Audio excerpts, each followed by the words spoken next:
Hello friends, welcome to our channel. Today we're going to take a look at another horrible case with you. The case of the Hawks couple. Thomas and Jackie Hawks set out on a journey that would lead them straight into the grasp of tragedy. Unaware, they made the decision to sell their prized possession, their luxurious yacht, which would plunge them into a dark abyss. Imagine the sun glistening on the calm waters, a final voyage on their treasured vessel, and a potential buyer about to finalize the deal. As the sails billowed in the wind and the waves murmured their secrets, the Hawks ventured into the unknown, oblivious that this very journey would become their eternal shroud. Thomas Hawks and his brother Jim Hawks grew up on a farm in the heart of California. They shared a passion for surfing the rolling waves and navigating the vast open sea. However, life's twists and turns saw Thomas answering the call of duty, trading the embrace of the ocean and joining the military. He even ventured into the harsh battlegrounds of the Vietnam War, leaving his mark as a veteran. Despite this, his resilience never wavered, and he transitioned into the realm of justice, becoming a dedicated probation officer. Meanwhile, Jim's path led him into the uniform of a police officer, eventually rising to the esteemed position of police chief. Service and duty ran deep in their veins. Thomas was a dedicated bodybuilder. He had sculpted his body, a testament to his unwavering commitment to physical strength. His impressive physique was a symbol of his indomitable will. Life took its course, and Thomas married, bringing 2 sons, Ryan and Matthew, into the world. However, like the changing tides, the journey of their relationship faced unexpected turns, and they ultimately ended up divorcing. Thomas found himself in Prescott, Arizona, starting a new chapter in his life. His sons followed, drawn to their father in this new land. Then, in an unexpected but positive twist of fate, Thomas crossed paths with Jackie. They fell in love, and their hearts entwined, sparking a love that burned brighter than the Arizona sun. However, Jackie carried scars not of the heart, but of life's cruelty, as a past accident had left her unable to bear children of her own. Yet, her love knew no bounds, as she embraced Thomas's sons as her own flesh and blood. This couple had always faced life's demands, with unwavering determination. They toiled ceaselessly, their dreams woven into their hearts. Their aspiration to own a vessel, a testament to their hard-earned rewards, became a reality as they bought themselves a 55-foot yacht. They named it Well-Deserved, a name their loved ones deemed as a fitting and well-deserved reward for their unyielding work ethic. They took the vessel to the next level by equipping it with the most advanced technology. With retirement's golden years ahead, Thomas and Jackie set sail along the picturesque West Coast. Mexico's exotic shores, California's rugged coastline, and Catalina Island's enchanting beauty became their playground for the following 2 years. They were without a doubt living the dream they had so ardently envisioned. Life being an ever-evolving story, new chapters beckoned. One of Thomas's sons began a family of his own, with the promise of a grandchild on the horizon. Anticipation filled their hearts, the prospect of becoming grandparents, a beacon of joy. Thomas and Jackie then considered the idea of returning to Arizona to be close to their expanding family, and so they made the difficult decision to part with their beloved boat. They decided to sell it in Newport Beach, California, little knowing that this decision would thrust them into the maze of fate, leading to a tragedy they could never have anticipated. The dreams they had so faithfully pursued would take an unexpected and heart-rending turn. In November 2004, they listed their well-deserved yacht for sale at $435,000 through an advertisement in a magazine, choosing to bypass the conventional broker route to save on hefty commissions. With the high price tag for their beloved yacht, which was valued near $500,000, they were confident that the vessel's well-maintained condition would attract eager buyers. But fate had other plans. The first person who responded to their advertisement was not who they had expected. The mysterious individual who reached out was named Skylar Dillion, and what happened next exceeded their expectations. Initially, they were doubtful when they met Dillion. Thomas, a former probation officer, couldn't help but wonder how someone so young had acquired so much wealth. Skylar's explanation, which included a previous career as a child actor, being part of the Mighty Morphin Power Rangers cast, and appearing in commercials, had made him rich. Skylar Dillion made a great offer, a full cash offer, sweetened with an additional $15,000 for some personal items he wants to keep on the boat.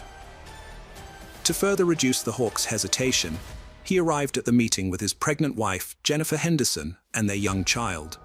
Their seemingly happy family had an effect, slowly melting away the Hawks' worries as trust gradually grew. However, under their friendly exterior, Skylar and Jennifer were hiding a treacherous deceit that would lead to serious consequences. The Hawks were unaware of this, as they had developed a strong trust in Dillion. The sea trial, a normal part of boat sales, was set for November 15, 2004, and turned out to be a significant day. Shortly before the trial, on November 12, 2004, the Hawks went on a meaningful trip to Santa Catalina Island near the Los Angeles coast. It was a bittersweet occasion, celebrating the upcoming sale of their beloved boat, and one final sail on it. Friends and family were told that a buyer had been found, and the sale was close. On November 15th, as the morning sun illuminated the scene, Skylar and his wife arrived with two men, one slender and the other muscular. The Hawks were surprised by the presence of these two individuals, sparking suspicions. However, Dillion quickly eased their concerns by stating that they were merely acquaintances. He clarified that the well-built man was his accountant. After these explanations, Jennifer and the child stayed behind, while the others boarded the boat and set off on their journey. They slowly navigated into the vast open waters, leaving their familiar world behind. Little did they know, this voyage would be their last, mysteriously marking the final time anyone would see them. As the sun set and darkness descended, Carter Ford, the port captain of the Lido Isle Yacht Club and a close friend of the Hawks, looked forward to their evening meeting with anticipation. Plans were in place and excitement filled the air. However, when night fell over Newport Harbor like a heavy blanket, an unsettling message disrupted the peace. Jackie called with troubling news that made Ford shiver. The Hawks were on a sea trial, which seemed routine, but something felt off. The buyer and his group had kept them out on the water longer than expected, leading to uncertainty. The Hawks promised to contact once they returned, and this was the last anyone heard from them. When the sun rose again, the yacht had returned to Newport Beach, but the couple was nowhere to be found. A puzzling mystery unfolded, as they seemed to have disappeared without a trace. Days passed with no word to their loved ones, their phones silent. To add to the mystery, Jackie's SUV was also missing, leading some to wonder if they had gone on a sudden road trip to enjoy their recent financial success, choosing to disconnect from the world as they celebrated. But the dark reality became clear. The Hawks were not on vacation. Something more sinister had happened to them, and it was only later that they realized this. A week passed, and the unusual silence from the Hawks sparked many questions and concerns. Their loved ones felt the weight of their absence, with a fear that something was wrong. The family turned to Carter Ford in desperation, asking him to go out to the well and investigate. As Ford boarded the boat, he felt a deep sense of concern. Everything seemed to be in disarray, with a lone white towel hanging ominously from one of the portholes. The family was disturbed by the strange scene and immediately took action by filing a missing persons report. Detectives were called to the scene. They proceeded cautiously, breaking the lock on the cabin door and entering. Inside the boat, there were no signs of violence, but a sinister presence seemed to be lurking in the shadows. Their attention was drawn to a white towel stained with fresh ink, hidden between the bed and the wall. It made them stop and think, prompting disturbing questions. A receipt nearby revealed a troubling list of items: bleach, cleaning supplies, heavy-duty trash bags, and Tums, an antacid. The detectives began to connect the pieces of this dark puzzle. The cleaning supplies seemed well suited for a murder, with the trash bags to dispose of evidence, bleach to clean away any traces, and Tums possibly used to calm a stomach unsettled by the horrific acts. The boat had secrets that scared everyone who entered. Investigators were determined to find out the truth about the yacht's buyers, Skylar and Jennifer. A surveillance team was quickly put together to follow them closely. Undercover officers followed the Dillians, observing them living their daily lives, seemingly unaffected by suspicion. They were regular volunteers at a local church, and Jennifer's work as a hairdresser presented no unusual facets. To the world, they appeared utterly ordinary, masking their true nature with chilling adeptness. As detectives delved deeper into their backgrounds, a grim portrait emerged. Skylar Dillian's history bore the stain of a prior conviction for burglary, landing him on probation. Financial scrutiny revealed that the couple was drowning in a staggering $87,000 worth of debt, a dire financial abyss.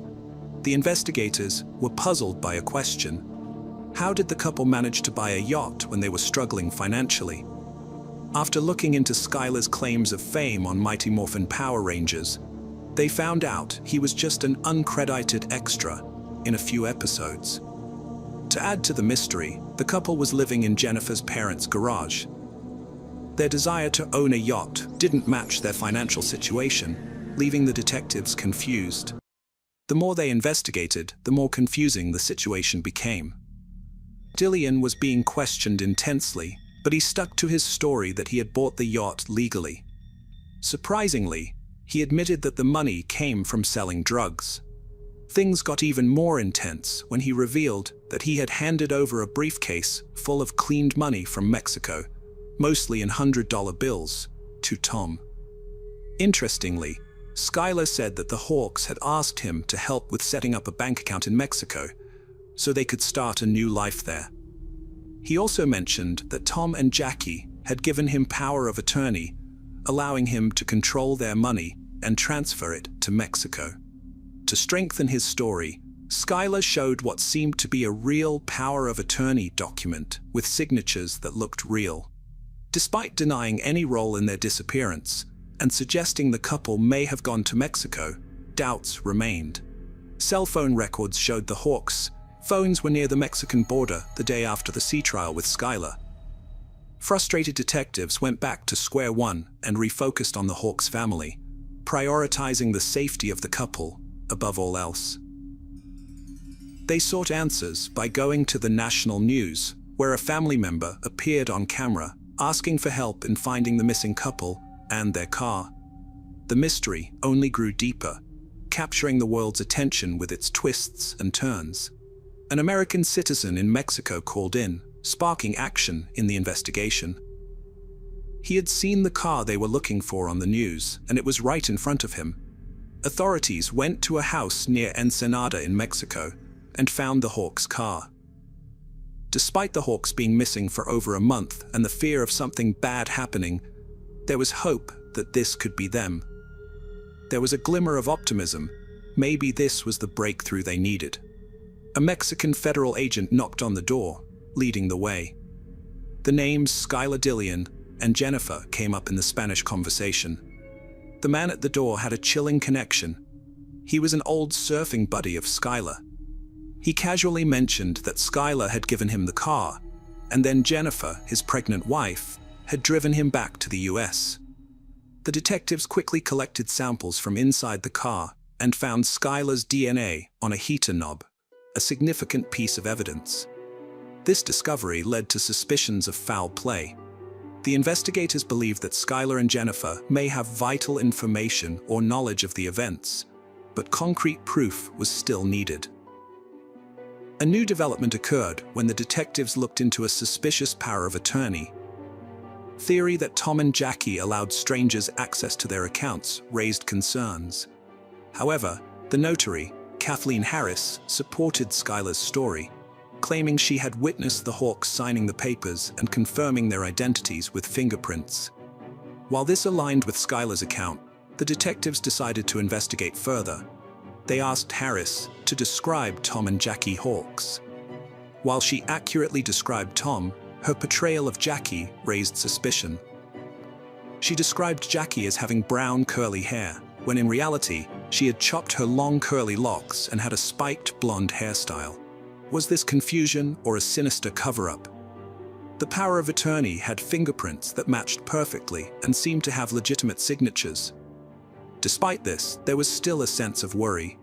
The case was given to the FBI to ease doubts, and the world's best handwriting analysts were brought in. Their discoveries were surprising. Tom's signature was genuine, as was Jackie's. However, there was an oddity in Jackie's signature that left investigators puzzled and struggling to solve the mystery. Armed with the unsettling revelation, the investigators received a tip that Skylar was going to flee. He had asked his probation officer for permission to leave the country, which helped the quick-thinking detectives quickly catch him for money laundering, the crime he had confessed to earlier. Investigators arrived at the garage apartment where Jennifer's parents resided and found a collection of personal items belonging to Tom and Jackie, such as their camera and driver's licenses. Upon inspecting Jackie's driver's license photo, they were surprised to see a striking resemblance to the notary's description, raising further suspicions about her involvement and the legitimacy of her actions. The investigation took a darker turn, shedding light on the unsettling idea that more people may be involved in this mysterious disappearance than previously thought.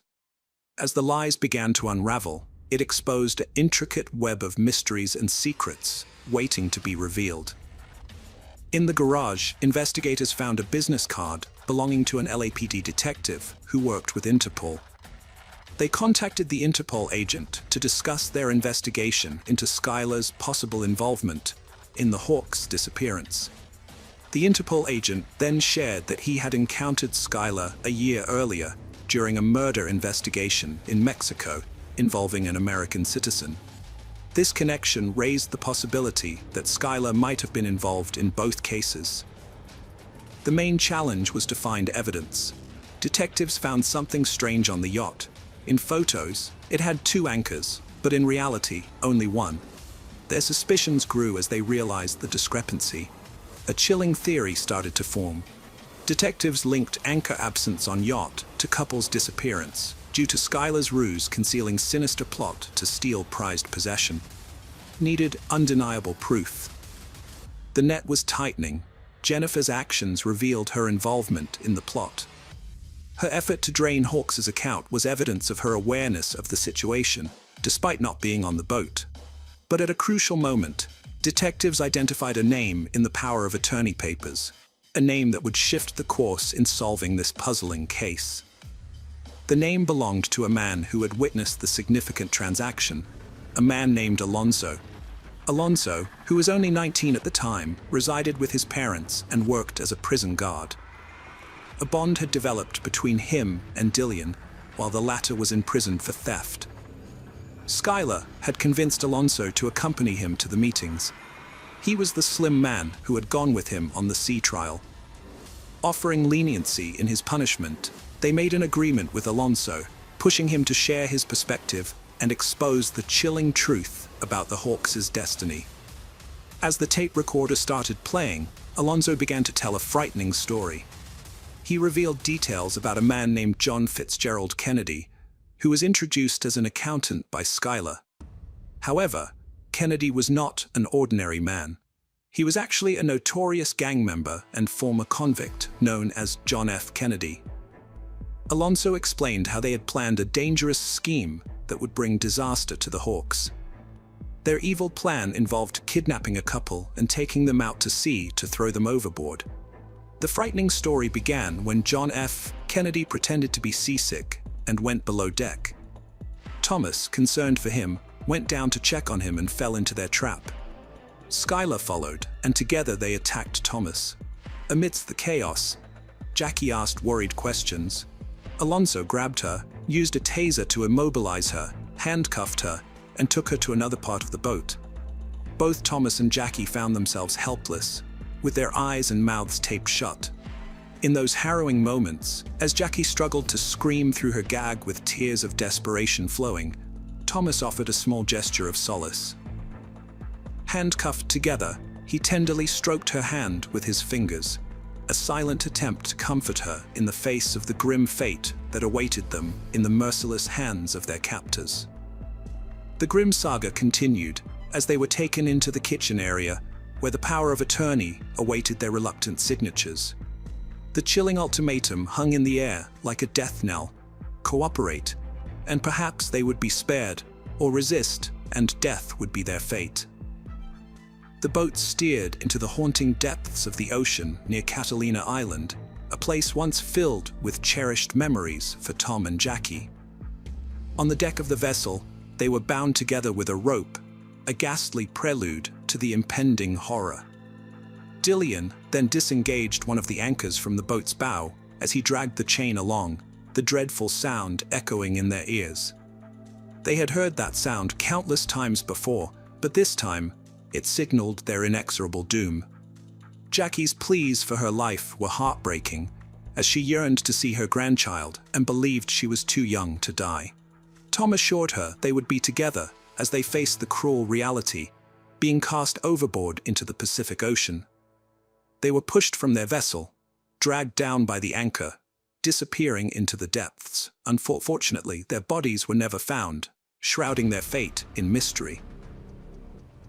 After completing their evil deed, Skylar began a cruel mission to eliminate any evidence of the Hawks' presence. He collected their precious belongings, including photographs, and heartlessly threw them into the deep ocean, where their memories faded away, abandoned without any regret. With all traces of the couple gone, Dillian and John F. Kennedy tried to return to a sense of normalcy as they sailed back to Newport Harbor, relaxing and fishing as if the terrifying recent events were just a disturbing illusion. Justice caught up with Skylar, Dillian, John F. Kennedy, and Alonzo McChain as they faced 2 counts of first-degree murder. Jennifer Henderson defended her husband's innocence while facing her own reckoning, as she too was charged with 2 counts of murder. Her involvement in the gruesome act was revealed, laying bare her complicity. The chilling murders were driven by a strong desire for money. Myron Gardner, an ex-convict and former gang member, played a key role in connecting Dillian with John F. Kennedy, despite not actively participating in the crime. Gardner faced charges of involuntary manslaughter for his part in these events. Justice was served when different juries found them all guilty. Jennifer Henderson was sentenced to 2 life terms in October 2007, without the chance of parole. John Fitzgerald Kennedy received a death sentence on May 1, 2009, and was placed on death row in San Quentin State Prison.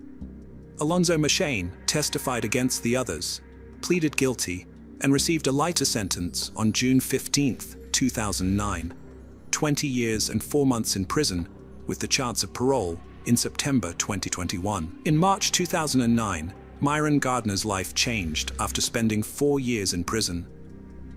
He decided to plead guilty to being an accessory after the crime, which led to the dismissal of the murder charges against him. Meanwhile, Skylar Dillian, also in jail, faced more accusations. He was said to have asked another inmate to carry out a dark plan against his own family members. Things took a darker turn when Dillian was also implicated in the murder of an American citizen named John Jarvie, who was killed in Mexico in 2003. Dillian's cousin and father, who were connected to the Jarvie murder, were considered crucial witnesses in both murder cases. On September 22nd, jury selection began for the trial of Skylar Dillian. Dillian was tried for the murders of Thomas and Jackie Hawks, as well as John Jarvie.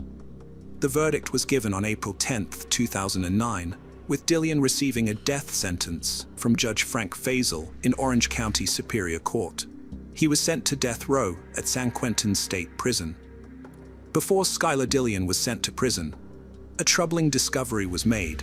While incarcerated on March 13, 2008, he performed a disturbing act by partially cutting his own male private part with a razor blade, as he wished to remove it. After receiving immediate medical attention, he was taken back to his cell the next day. In an interview, Dillian admitted that his reason for this extreme self-injury was a strong desire to transition to a woman. He had already changed his name from John Julius Jacobson to Skylar Dillian, choosing a gender-neutral name to represent his identity. Defense lawyers claimed that Dillian's need for money to pay for sex reassignment surgery was the hidden reason for the murders of the Hawks. However, it is important to understand that this motive does not justify the terrible crimes he committed. In 2019, Dillian's gender was legally changed to female, and she is now known as Skylar Preciosa Dillian. The Hawks family holds dear the lasting memory of Thomas and Jackie, always engraved in their hearts. These lively individuals, recognized for their adventurous nature, embodied goodness and genuineness.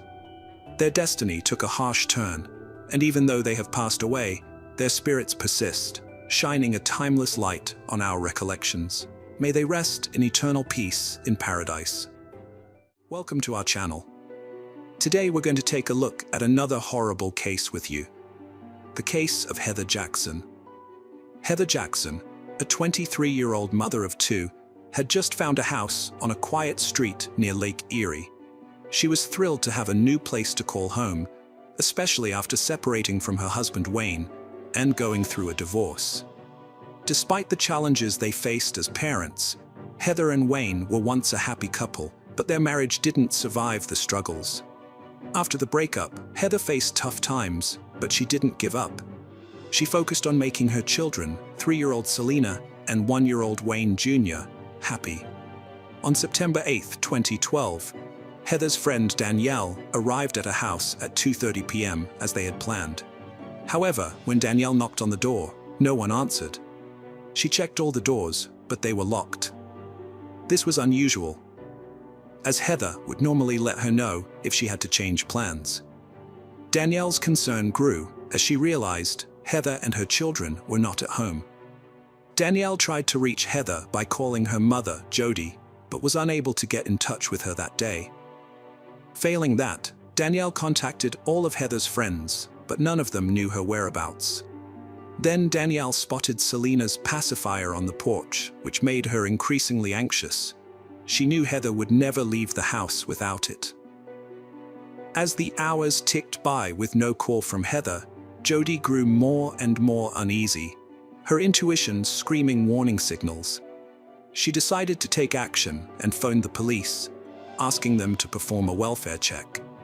When the officers arrived at the address, they knocked on the door, but received no response. Next, they made their way around the house, peering through the windows, but saw nothing out of the ordinary. With no signs of forced entry or any indication of foul play, they departed. At approximately 7:30 p.m., Thomas Hansen and Dan Reiner, friends of Heather, arrived at her house, having learned that she was missing. They knocked on the front door, but there was no response. Reiner then proceeded to the back porch, forced open the door, and entered the home. Upon entering, they discovered Heather's lifeless body in the bedroom, completely naked, and immediately called the emergency services.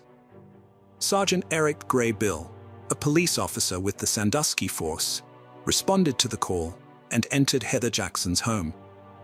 He found Heather's body awkwardly positioned between the box spring and mattress in her bedroom, with a ligature constricting her neck. Notably, the TV in the house was still operational, but the children were absent. Their room was empty. While inspecting the house, the officers came across a door to a utility closet that they hadn't checked yet. Upon opening it, Sergeant Eric Gray Bill was met with a horrific sight. Stacked boxes, and behind them, the lifeless bodies of Heather's children. The police immediately sealed off the area, treating it as a crime scene. The local officers were left stunned, having never encountered anything so heinous in their careers. The brutal murder of innocent children left them struggling to comprehend how someone could commit such an atrocity. The forensic examination results only added to the devastation felt by Heather's family and friends. According to court documents, Dr. Diana Scala Barnett, the deputy coroner for Lucas County, performed autopsies on the 3 victims. She determined that Heather Jackson's cause of death was ligature strangulation and observed that Heather's rectum was found to be more open than usual after death. Dr. Scala Barnett attributed this to the likely introduction of an object into the rectum around the time of death, which kept it in that state. Dr. Scala Barnett also testified that Wayne Jackson and Selena Jackson died from ligature strangulation. She noted that Selena's underwear had been rolled up, suggesting that the body had been redressed. Furthermore, Selena's rectum showed a similar dilation to her mother's, again indicating that an object was present in her rectum at or around the time of death. Julie Cox, a forensic scientist at the Bureau of Criminal Investigation, reported that the anal swabs taken from Selena Jackson contained seminal fluid. Cox also observed a suspicious stain on Selena Jackson's underwear, which she excised and tested, finding it to contain a sperm cell. The police were under pressure to swiftly identify and apprehend the culprit behind these heinous crimes. Heather's residence was conveniently located near Firelands Regional Medical Center, and investigators believed that surveillance footage from the building's CCTV cameras might aid in their search for the perpetrator. Upon reviewing the footage, they spotted a car pulling up to Heather's house at 10:57 p.m. However, the camera's distance from the house and the darkness hindered visibility. The car's headlights provided the only clues, revealing that the vehicle had backed into the driveway and remained stationary for some time. 11 minutes later, at 11:08 p.m., the headlights flickered back to life, and the driver departed the scene. Thomas Hansen and Dan Reiner, the two men who found Heather's body, were taken to the police station for questioning. Dan, who had been friends with Heather, was the first to be interrogated.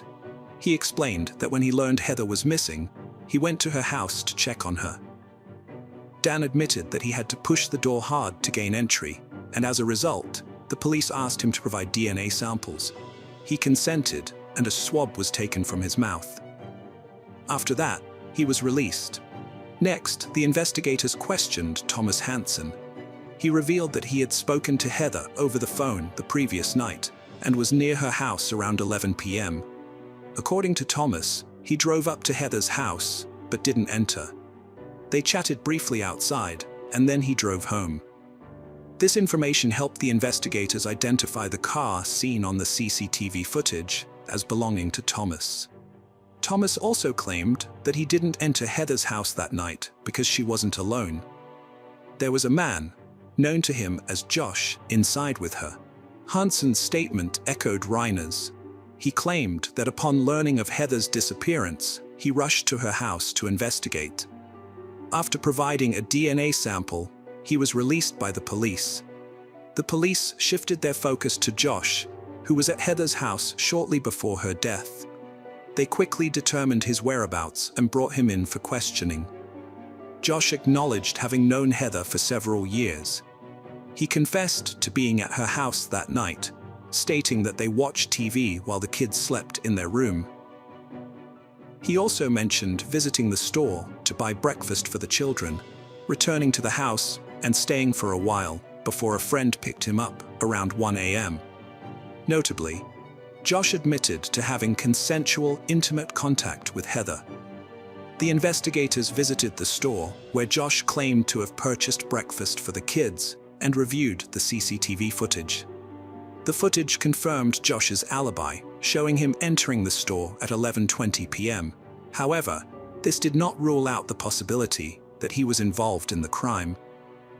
As the last known person to have contact with Heather, Josh remained the prime suspect.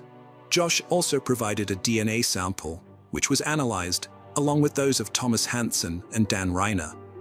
The lab results cleared Hansen and Reiner, as their DNA did not match the DNA found on the victims' bodies. Josh's DNA, on the other hand, matched the DNA found on Heather's body, but not on her children's bodies. This indicated that there was another man present in the house that night. Josh had previously confessed to being in a romantic relationship with Heather, which accounted for his DNA being present on her body. However, the police were now tasked with identifying a different individual whose DNA matched the DNA found on the bodies of all three victims.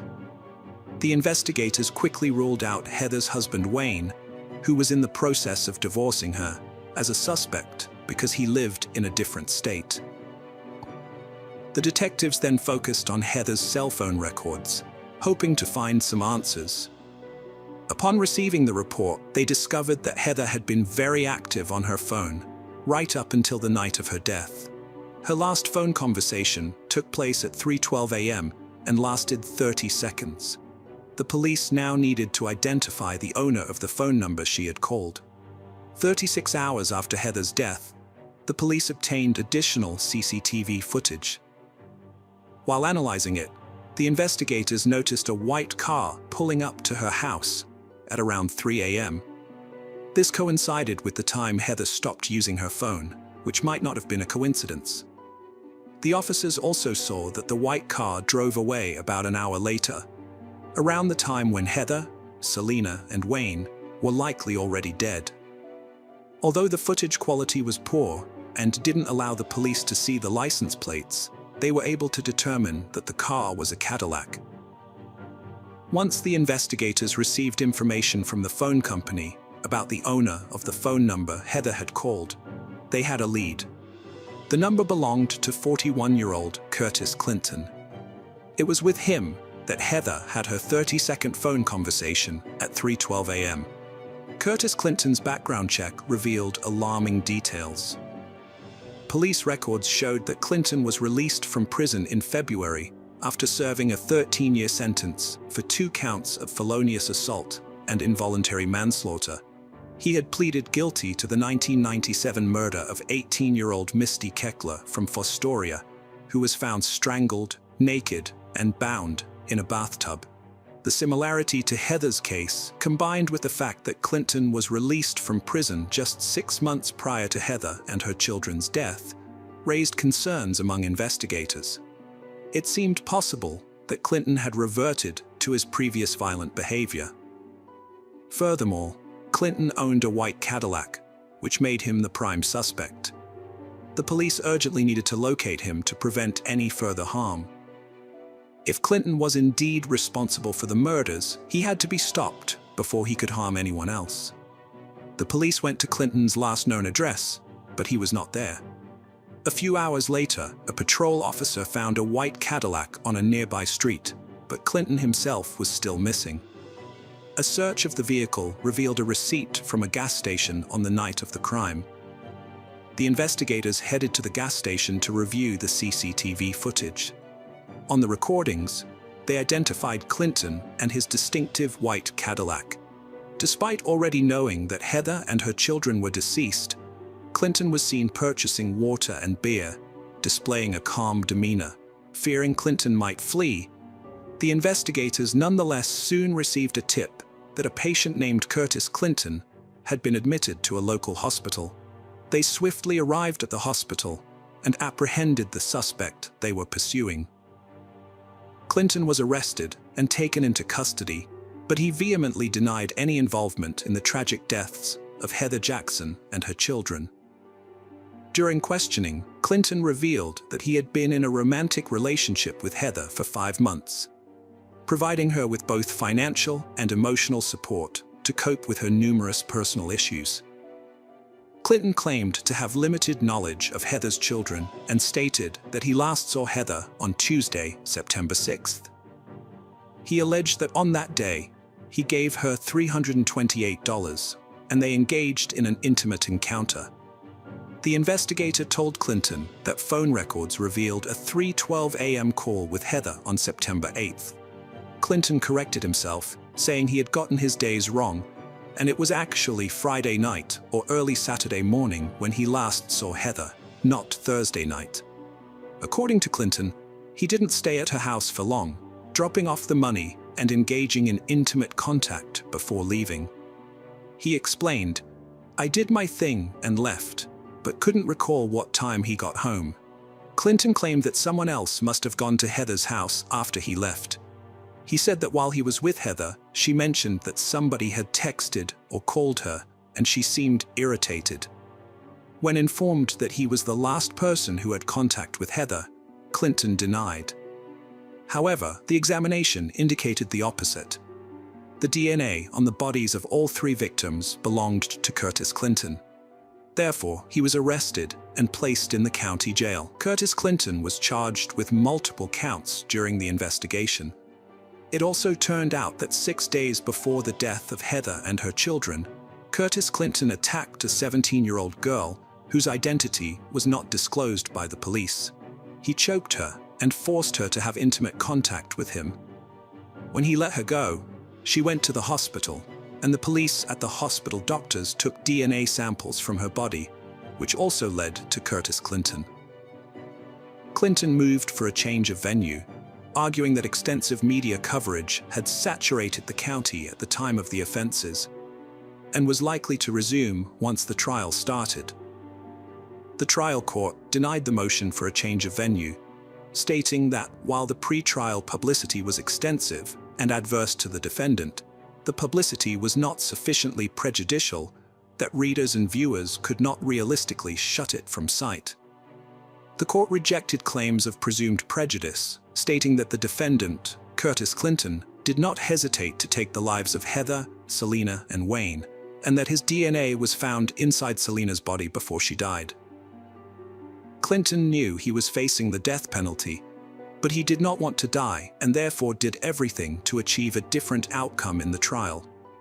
He even remembered what justice was when allowed to speak before being sentenced for the capital crimes. Clinton neither begged for his life nor apologized to the victim's family. Instead, he lashed out at the prosecutor, Kevin Baxter, and vowed he would win on appeal and have his case retried. He stated, "I don't respect the prosecutor, and as I said, I will be back again. I know there's a lot of people who are upset here, but I'm the one who's going through this." This statement triggered a disgusted response from some of the 70 people present at the hearing in November 2013. Curtis Clinton was given the death penalty for the murders of Heather Jackson and her 2 young children. When he learned he would be executed by lethal injection, Clinton became violent towards Heather's brother, who expressed a preference for Clinton to die in prison at the hands of other inmates. Deputies and court staff restrained Clinton, who was handcuffed, and pushed him into a chair, while other officers restrained Heather's brother as they exchanged profanities in a packed Erie County courtroom. Heather's brother was angry, stating that the only thing Clinton should be grateful for is that his life was spared by being placed on death row, and that he wished Clinton had been given a life sentence in prison, allowing his friends to harm him. The judge also sentenced Clinton to life in prison without parole for the murder of 3-year-old Selena, and an additional 10 years in prison for assaulting a 17-year-old girl 6 days before the murder of Heather and her children. In 2018, the Ohio Supreme Court postponed Curtis Clinton's execution, which was scheduled for September 15, 2021, pending the exhaustion of all state post-conviction proceedings, including any appeals. As of now, Curtis Clinton remains on death row, and his sentence has been upheld, but his execution will not take place in the near future. Ohio is currently holding over 100 inmates on death row, but Governor Mike DeWine is doubtful that any of them will be executed in the remaining 3 years of his term. The last execution in the state took place on July 18, 2018, and since then, Ohio has had an effective halt on capital punishment. According to Governor DeWine, the reason for this is that lethal injection is the only approved method of execution in Ohio. But pharmaceutical companies have threatened to retaliate if the state uses their products for this purpose. This would have a significant impact on the state's health department and other agencies. The governor has told the state legislature that the only way to resume executions is to change the law to permit alternative methods of execution. But so far, the legislature has not taken any action, and DeWine does not expect them to do so. Hello friends, welcome to our channel. Today we're going to take a look at another horrible case with you. The case of Michelle Anglin. Michelle Lee Cohen Anglin was born on November 27, 1973, in Fountain Valley, California, but soon her family moved to Arizona, where she grew up with her mother Peggy and stepfather Larry McCall. She also had two older sisters, Cindy and Christina. At around 20 years old, Michelle started dating Hudson England, and they gradually fell in love. When Hudson proposed, Michelle accepted without hesitation. In late 1995, the couple got married in the presence of their families and friends, planning a honeymoon and their future together. However, tragedy struck just 4 months after the wedding, changing Michelle's life forever. Michelle's mother, Peggy Cohen McCall, a realtor herself, inspired Michelle to join the industry. According to the Arizona Association of Realtors, there are no mandatory safety measures in place for Arizona realtors. Nevertheless, many builders and agencies provide them with various resources and safety tips to help them stay safe on the job. When Michelle was at the office, her family members, including her husband, sisters, and mother, would typically get in touch with her using her work phone. Whenever she was out showing houses to clients, Michelle would always carry a pager with her so that her family could reach her if needed. However, on February 9, 1996, Michelle failed to respond to her loved one's calls and messages, which was unusual behavior for her. Normally, she would let someone know about her plans to show a house to a potential buyer. The job of a realtor comes with significant risks, often higher than those in other professions. Realtors can be attractive targets for predators because they often work alone and sometimes show properties in remote areas. Experienced realtors are well aware of the dangers associated with this job. Predators may lure them to an isolated location, such as an empty house with no nearby neighbors, under the guise of wanting to buy a property. In reality, they have a different motive. When a realtor finds themselves alone in an empty house with such an individual, the situation can quickly turn bad.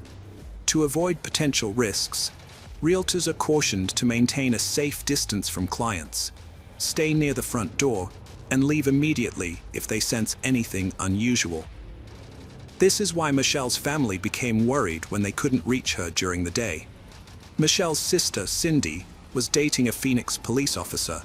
Concerned about her sister's safety, Cindy asked her boyfriend to perform a welfare check at Michelle's workplace. When he arrived, he found Michelle's car parked outside, but upon inspecting it, he didn't notice anything out of the ordinary and assumed Michelle was working in the office. However, when he entered the office, he was surprised to find no one there. The lights were on, and music was playing, but what he saw next raised concerns. Michelle's purse and pager were left on the table, unlocked, with no signs of struggle or explanation for her sudden departure. That evening, Michelle's family filed an official missing persons report with the police. Earlier that day, Michelle had scheduled a meeting with a potential buyer to show them 3 houses near her office, so she decided not to drive. The police officers who responded to the report inspected Michelle's office and then visited the 3 model homes she may have been showing to the buyer. They performed a preliminary search of each house and found 3 pink buttons in the master closet, on the 2nd floor of one of them. They also noticed that 2 candles in the master bathroom had been knocked over, 1 into each sink, but everything else seemed undisturbed. Cindy's boyfriend got in touch with Cindy to ask if she could describe what Michelle was wearing that day. He wanted to know if the pink buttons found belonged to Michelle's clothes. Unfortunately, Cindy couldn't recall what Michelle had on that day. The officers were convinced that the buttons belonged to a woman due to their color. The police conducted a more thorough search of all 3 houses, focusing especially on the one where the buttons were discovered. Tragically, they found Michelle Anglin's lifeless body under the master bed, which was twisted, severely bruised, and showed signs of a violent struggle. In the closet of the same bedroom, they found traces of seminal fluid, indicating a possible sexual assault. Further investigation revealed broken ceramic candlesticks, pieces of Michelle's clothing, paint, and plaster chips under the bed, as well as in the master bathroom. However, the autopsy revealed no evidence of forced intimacy before Michelle's death. The forensic expert concluded that the perpetrator had attempted to undress Michelle, but she resisted, leading to a violent struggle. Michelle was ultimately strangled, as evidenced by 3 bruises on the left side of her neck and 1 on the right side. According to court documents, a fierce fight took place between Michelle and her attacker in the master closet and bathroom. The master closet contained buttons and seminal fluid, indicating a significant struggle. Additionally, the master bathroom area had damaged candles and candlesticks, while both the bathroom and under the master bed had paint and ceramic chips. These findings demonstrated the extent of the violence. Michelle's clothing was torn and intertwined, suggesting that the perpetrator had forcibly ripped it from her body. She suffered numerous abrasions and bruises on various parts of her body, and her injured hands and wrists indicated that she had been struggling to defend herself. Michelle's mother, Peggy Cohen McCall, reflected on her daughter's tragic death, saying she thinks about her every day. However, instead of remembering the good times, she can only recall the bad times and the fear Michelle must have felt in her final moments. Peggy Cohen McCall was not present to comfort her daughter and alleviate her fears. Following her daughter's death, Peggy Cohen McCall claimed she lost her job due to speaking out about the dangers faced by women working alone at open houses and model homes. The police's first port of call in their investigation was Michelle's husband, Hudson England. This was a routine step, as the police always consider the possibility that a family member might be involved in a crime. Michelle's family didn't think Hudson was capable of taking his wife's life, given that they had been married for just 4 months and seemed happy and in love. However, it's worth noting that a short marriage doesn't rule out the possibility of foul play, as seen in the tragic case of Krista Alexander, who was found dead just 4 months after her wedding. The investigators interviewed Hudson, and he appeared genuinely shaken by Michelle's death. He readily shared his whereabouts and activities on the day of her murder. According to Hudson, he had spent the day visiting car dealerships in search of a family car, as he and Michelle were planning to start a family. The police verified his alibi and found it to be true, which led them to clear him of suspicion. Hudson also told the investigators that he had no idea who might have wanted to harm Michelle, and suspected that she might have been attacked by someone she was showing the house to.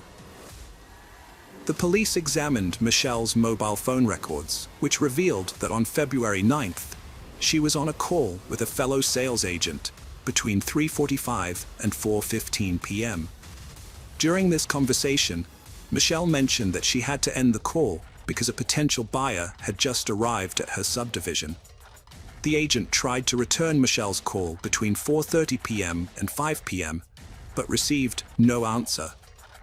This information allowed the detectives to narrow down the time frame of Michelle's attack. However, they still needed to identify the identity of the potential buyer she was supposed to show the model homes to. Unfortunately, Michelle did not mention the man's name during her phone conversation with the fellow agent, nor did she record his name in her work notes. The police lacked immediate leads on the mysterious potential buyer due to lack of information. To generate leads, they sought out witnesses, interviewing residents in the area where Michelle was attacked. A local resident, who coincidentally arrived home from work between 4:45 p.m. on February 9th, reported seeing a white man descending the steps of one of the 3 houses for sale. This witness also noticed a black, older model Chevrolet pickup truck with California license plates in the house's parking lot. Additionally, prospective buyers who visited the subdivision between 4 and 4:30 p.m. that day recalled seeing a man walking from the direction of the 2nd and 3rd model homes.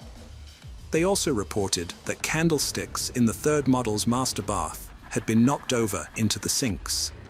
The police made a public appeal through the media, seeking any relevant information about the case. They shared details about Michelle England's attack, hoping for clues, and fortunately, this effort was successful. Kim Ramos, a young real estate sales associate, contacted the police on February 9th, the same day Michelle's lifeless body was found. Ramos reported that at around 2 p.m. that day, she had met with a potential buyer who drove an old black Chevrolet pickup truck. The truck caught her attention because it seemed out of place with the $500,000 house the client wanted to buy, suggesting a more modest lifestyle. The client asked Ramos to accompany him to a 2-story house to answer some questions. Although she went with him, she was cautious due to his invasion of her personal space, walking too close and touching her hand several times. She also thought his questions about the tiled floor and the option of a 4th bedroom and den were unconvincing. Ramos asked the client to fill out a guest registration card, which he completed, listing his name as James Adams and providing his home address and phone number. Later, police officers arrived at the address and saw an old black Chevrolet pickup truck with California license plates. Although 32-year-old James Van Adams, the truck's owner, was not home, the police took pictures of the truck and showed them to Ramos. She confirmed that it was the same pickup truck driven by the suspicious client she had met earlier that day, just before Michelle England's death. When investigators looked into James Van Adams's past, they were surprised by what they found. He was married and had a child, but he and his wife were currently going through a separation. Adams had a criminal record, having been convicted in California for a crime he committed in 1990. Melissa Cunningham, a petite 5'4" sales agent weighing 102 pounds, was working alone at a new apartment complex when Adams approached her. He asked her to show him around the model homes that were still under construction. Specifically, he was interested in a 2-story model with a master bedroom and bathroom upstairs. Melissa spent a few minutes with Adams in the upstairs master bedroom and bathroom. As they made their way back down the stairs, Melissa, who was leading the way, heard 2 thuds that sounded like footsteps. She felt a sudden push and fell to the floor below. Adams quickly apologized, claiming he had tripped on a nail, which they both looked for as an explanation for the incident. Adams grabbed Melissa from behind, wrapping one hand around her neck and choking her while twisting her head to the left with his other hand. He threatened to break her neck if she screamed. He then dragged her down the hallway into the kitchen, threw her to the floor, and started tearing off her clothes. Luckily, Melissa managed to escape. She memorized the license plate of Adams' truck and contacted the police. Adams was soon arrested and spent only 2 years in prison for the attack. When investigating Michelle England's death, it didn't take long for detectives to discover Adams' previous failed attack. They obtained a search and arrest warrant, returned to Adams' home, and took him in for questioning. However, he refused to talk and appeared nervous, with injuries under his eye. The detectives suspected that these injuries could have been inflicted by Michelle defending herself with the missing candlesticks, which were later found. They took samples of James's DNA, blood, and hair for further investigation. Kim Ramos, who had met with Adams just a few hours before Michelle's body was found, stated that when she showed him around the house, he didn't have any injuries, bruises, or scratches on his face. However, Adams later claimed that he got hurt while working on his pickup truck.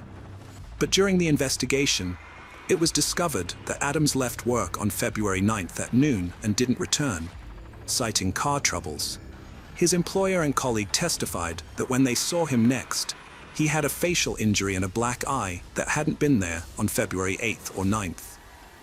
Initially, the analysis of Adams's DNA, blood, and hair samples excluded him as a contributor, but when the crime lab retested the samples, they got contradictory results, this time including him as a contributor. The Department of Public Safety, DPS, verified the latter result with additional testing. Although the police took extensive fingerprints and footprints at the model home, none of them matched Adams. James Van Adams denied any involvement in the crime. His trial started on July 1st, 1997.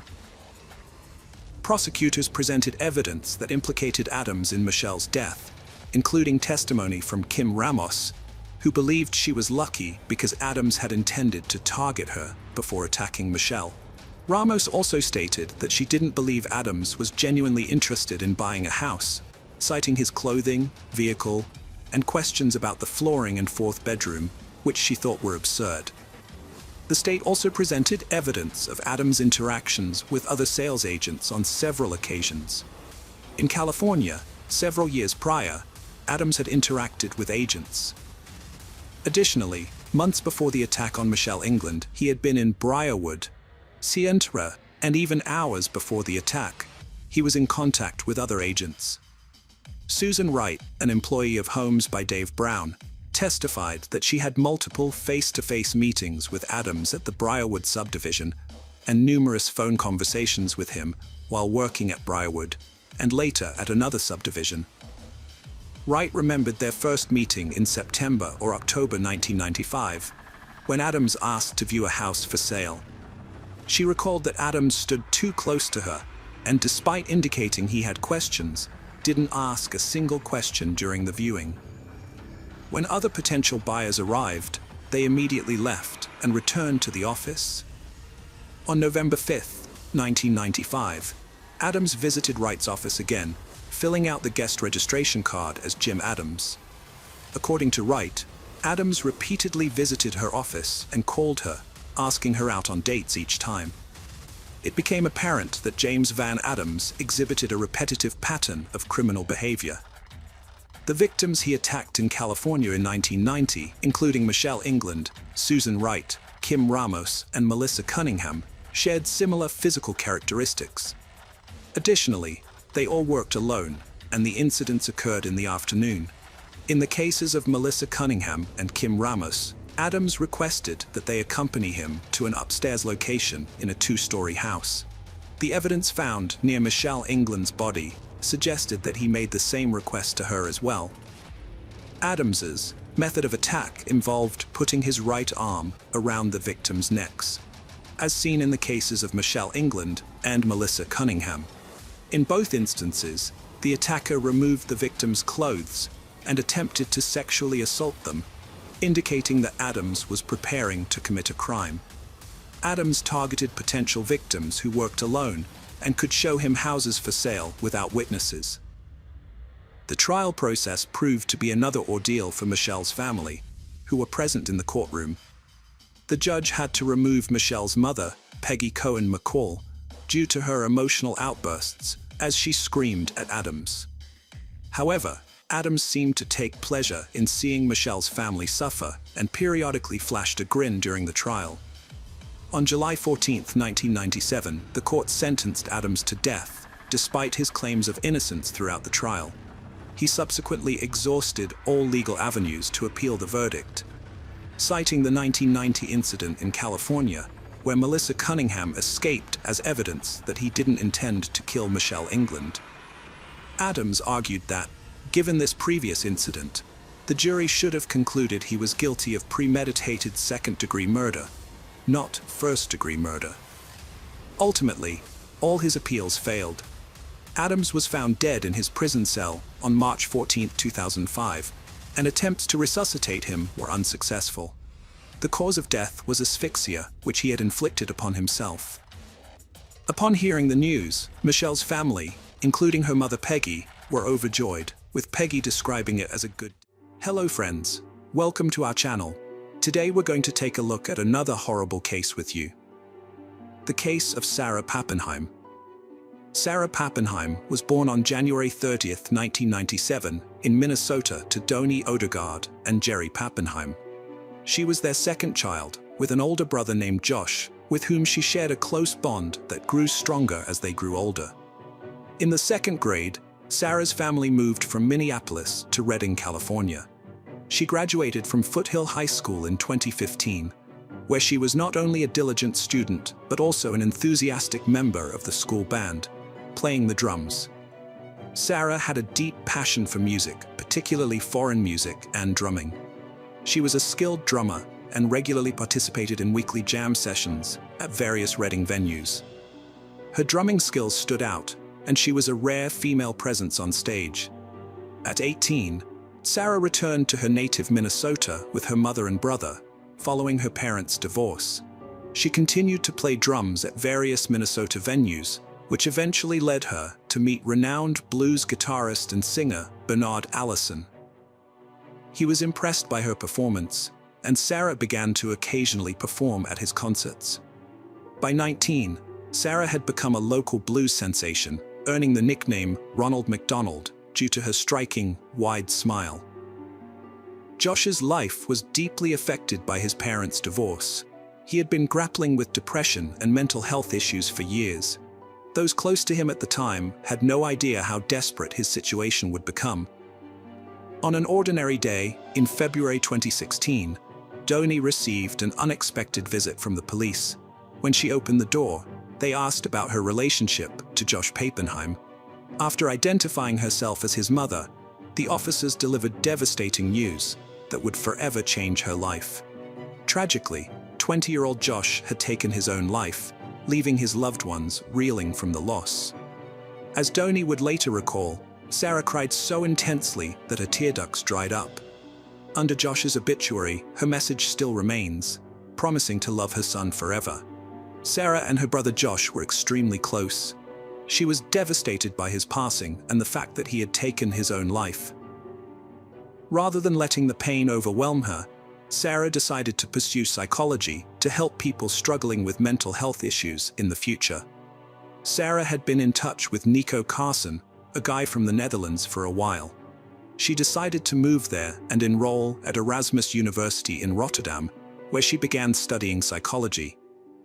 Nico, being a native speaker, helped Sarah navigate her loss, assisted her with her studies, and supported her in any way possible. Although Sarah was dedicated to her studies and work, her passion for music never faded. She reached out to Bernard Allison, a fellow musician and friend she had performed with in the past, to share her excitement about finally saving up enough money to buy the drum kit she had always dreamed of owning. In January 2017, Bernard Allison went on tour in Europe with his band. On Sarah's 20th birthday, January 30th, she attended his concert in Germany with Nico, and as soon as Bernard saw her, he invited her on stage to play the drums alongside him, just like they used to do. Sarah lived in a third-floor apartment in a complex just a mile from the university in Rotterdam. As 2018 drew to a close, she was looking forward to spending Christmas back home in the United States. Her flight was scheduled about a week before New Year's Eve. But everything took an unexpected turn on December 12th. Donie Odegaard's heart sank when she saw a police officer standing on her doorstep, a sight that brought back painful memories of 2016, the year her son passed away. As the officer began questioning her about her daughter, her legs started shaking uncontrollably. She instinctively knew what the officer was about to tell her, yet she couldn't bring herself to accept the devastating news. The officer, convinced that he was speaking to Sarah Pappenheim's mother, delivered the heartbreaking news. Her daughter had passed away. Donie felt like she'd been punched in the gut. The news was too much to bear, and she lost consciousness. This tragedy was all too familiar. She had lost her 20-year-old son just a few years ago, and now her 21-year-old daughter was gone too. The girl lived in a third-floor apartment in a complex where most residents were students. For the past year, Sarah had rented an apartment there and shared it with Joel Schelling, a fellow student and talented double bass musician like herself. Their shared passion for music brought them together. Sarah was an outgoing and cheerful person, unlike her roommate Joel, who had a short temper and occasionally quarreled with her.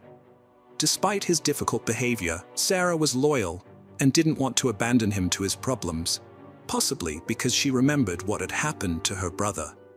6 days before her death, Sarah confided in her friend Adam Pryor in Wisconsin, expressing fear of Joel, who had told her he intended to harm 3 people he disliked.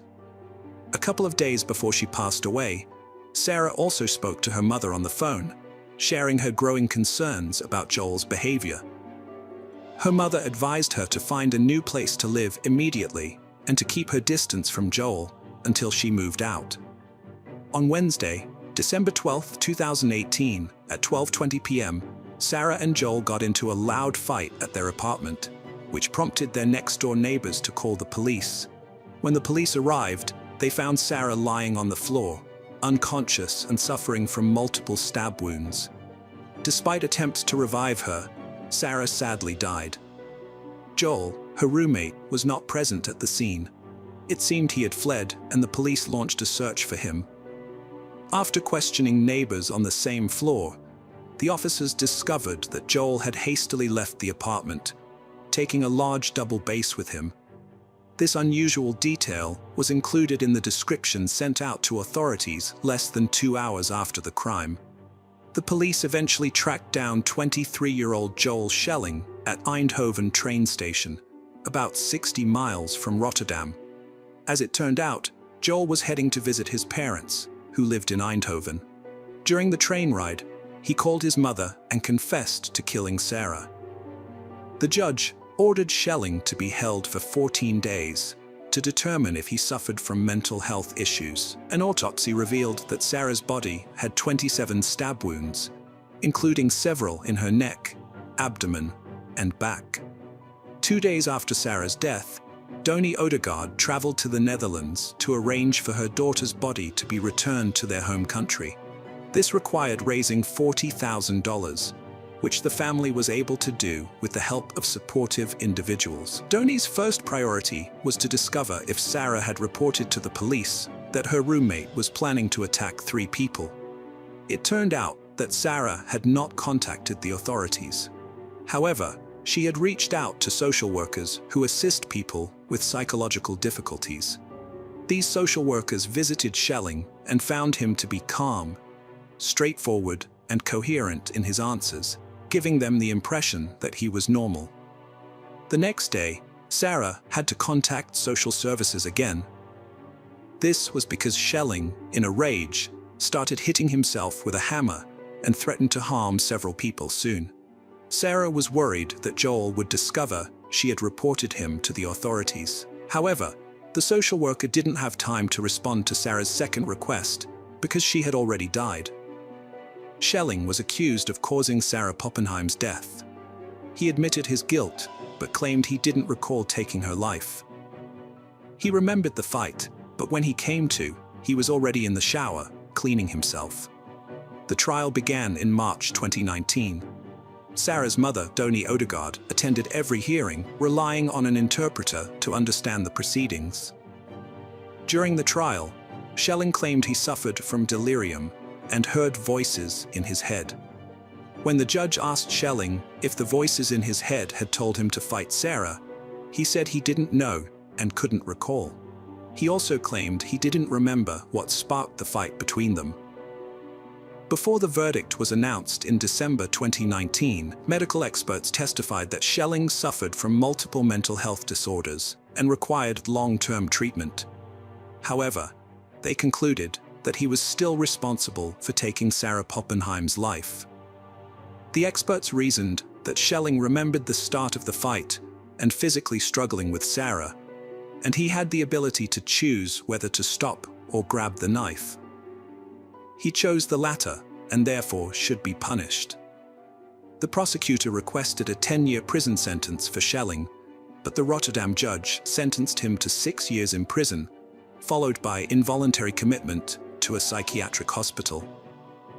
The court explained that it rejected the prosecutor's 10-year sentence request due to Schelling's youth and his significantly impaired mental state at the time of the crime. As a result, Schelling cannot be fully held accountable for the proven facts of the case. The court has stated that, due to the seriousness and unpredictability of the crime, as well as the suspect's severe psychological disorders, there is a high likelihood of him committing another violent crime. The suspect requires long-term treatment and supervision in a clinical setting for his chronic conditions. The court views the psychiatric detention as a form of punishment for Schelling, who has expressed willingness to undergo treatment for depression and other disorders. Schelling will remain in detention for treatment until the court, which will review his progress every 2 years, decides that he is well enough to be released. Additionally, The court has ordered Schelling to pay €68,700 in compensation to Sarah's family.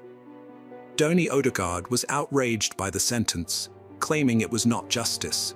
In her opinion, the minimum sentence in America should have been at least 10 years. She pointed out that Schelling could have faced life imprisonment or even the death penalty, ensuring he would never have the chance to commit such a heinous crime again. Her main concern was that Schelling might be released on parole in just 4 years, a prospect she vowed to fight against, using every means at her disposal to keep him incarcerated for as long as possible. An investigation was also conducted into the social workers Sarah had contacted. The conclusion was that they were not culpable, as they lacked the necessary expertise to identify the disorders Schelling was subsequently diagnosed with. Hello friends, welcome to our channel. Today, we're going to take a look at another horrible case with you. The case of Zoe Nelson. Zoe Nelson was born on August 13, 1992 in Wishaw, Scotland.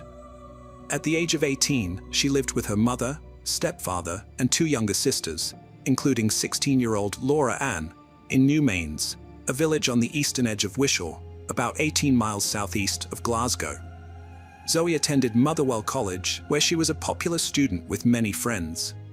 A complicated romantic situation developed when both Zoe and her sister Laura Ann became involved with the same 20-year-old man, Robert Bain, who lived with his grandparents about a mile from the Nelson family home. Tensions between the sisters increased, leading to conflicts. On May 22, 2010, Zoe met Robert outside her home, which upset Laura Ann. When Laura Ann saw this, she rushed out of the house to confront Zoe.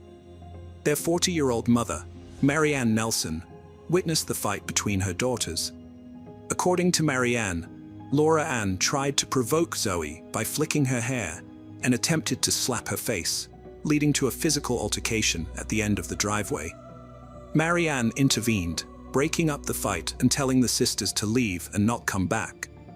Zoe complied with her mother's order and never returned home. At around 11 p.m. that same day, some locals spotted someone setting a fire in the wooded area known as Monkey Hill. The smell of smoke drifted to nearby homes, but at the time, no one paid much attention. Zoe's aunt, 35-year-old Shirley Nelson, later remembered that night, describing how she was sitting in her garden in New Mains after finishing her second shift at work. She and her sister sat in the back of the house until about 11 p.m. when it got cooler and they smelled smoke.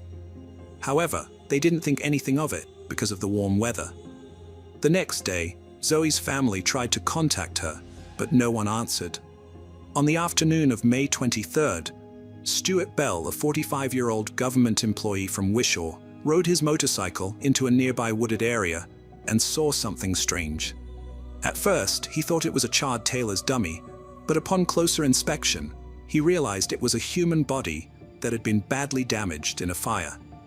He immediately went home to call the police, who arrived 15 to 20 minutes later. When the police arrived, they sealed off the area, as nothing so horrific had ever occurred there before. News of the body's discovery quickly spread, and when Zoe's family learned of it, her mother, Marianne Nelson, went to the police to report her daughter's disappearance, which had happened after they had fought, and Marianne told Zoe not to come home. The police soon broke the devastating news to the Nelson family. Zoe had fallen victim to a crime. Marianne issued a statement through the police, describing Zoe as a typical popular 17-year-old with a strong presence in the local community and many friends. In just a couple of months, she would have turned 18. Her family is deeply distraught over her loss. Zoe's stepfather, Daniel, and her sisters, Laura Ann and Ashley, are heartbroken about what happened, and the family is urging anyone with information to come forward and assist the police in their investigation. Hugh Logan, the principal of Motherwell College, where Zoe studied vehicle body repair, expressed shock on behalf of the college community upon learning the dreadful news of her death.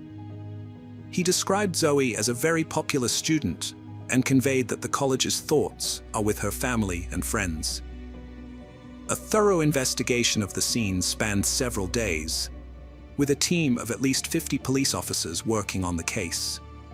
Detective Derek Robertson, part of the main investigation team, lamented the loss of Zoe's young life and vowed that his officers would not rest until the perpetrator was caught. He urged anyone who saw Zoe between 5 p.m. and 11:20 p.m. on Saturday night to come forward and assist the investigation. Robertson noted that, given the area's popularity on the hottest day of the year, numerous people would have been taking shortcuts and sunbathing, and that the police were particularly interested in speaking with those who may have used the dirt trails, including one that crossed near the location where Zoe's body was found. Zoe was about 5 feet 6 inches tall, with a heavy build and collar-length brown hair. At the time she went missing, she was wearing gray tracksuit bottoms, a white long-sleeve top, and black Nike trainers. The detectives have been reviewing CCTV footage, phone records, and computer data, as well as conducting door-to-door inquiries and speaking to Zoe's friends and family to try to recreate her last movements on May 26th. The police released video footage from a local shop where Zoe was seen just hours before she died.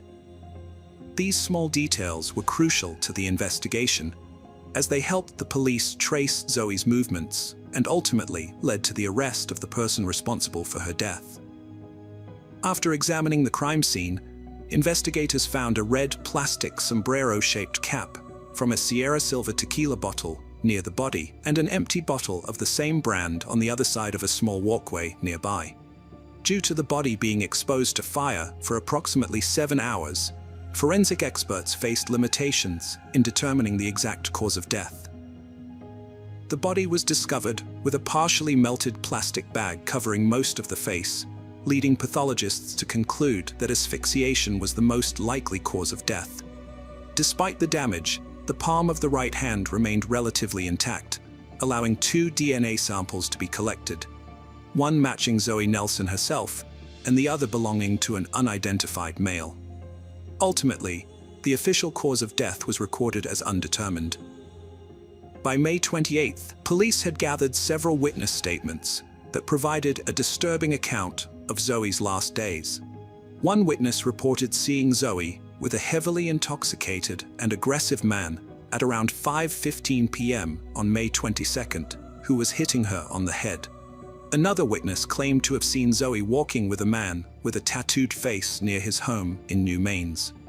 A third witness described seeing Zoe with a similar-looking man in New Mains, who appeared angry, hit a lamppost, and threatened to take someone's life that night.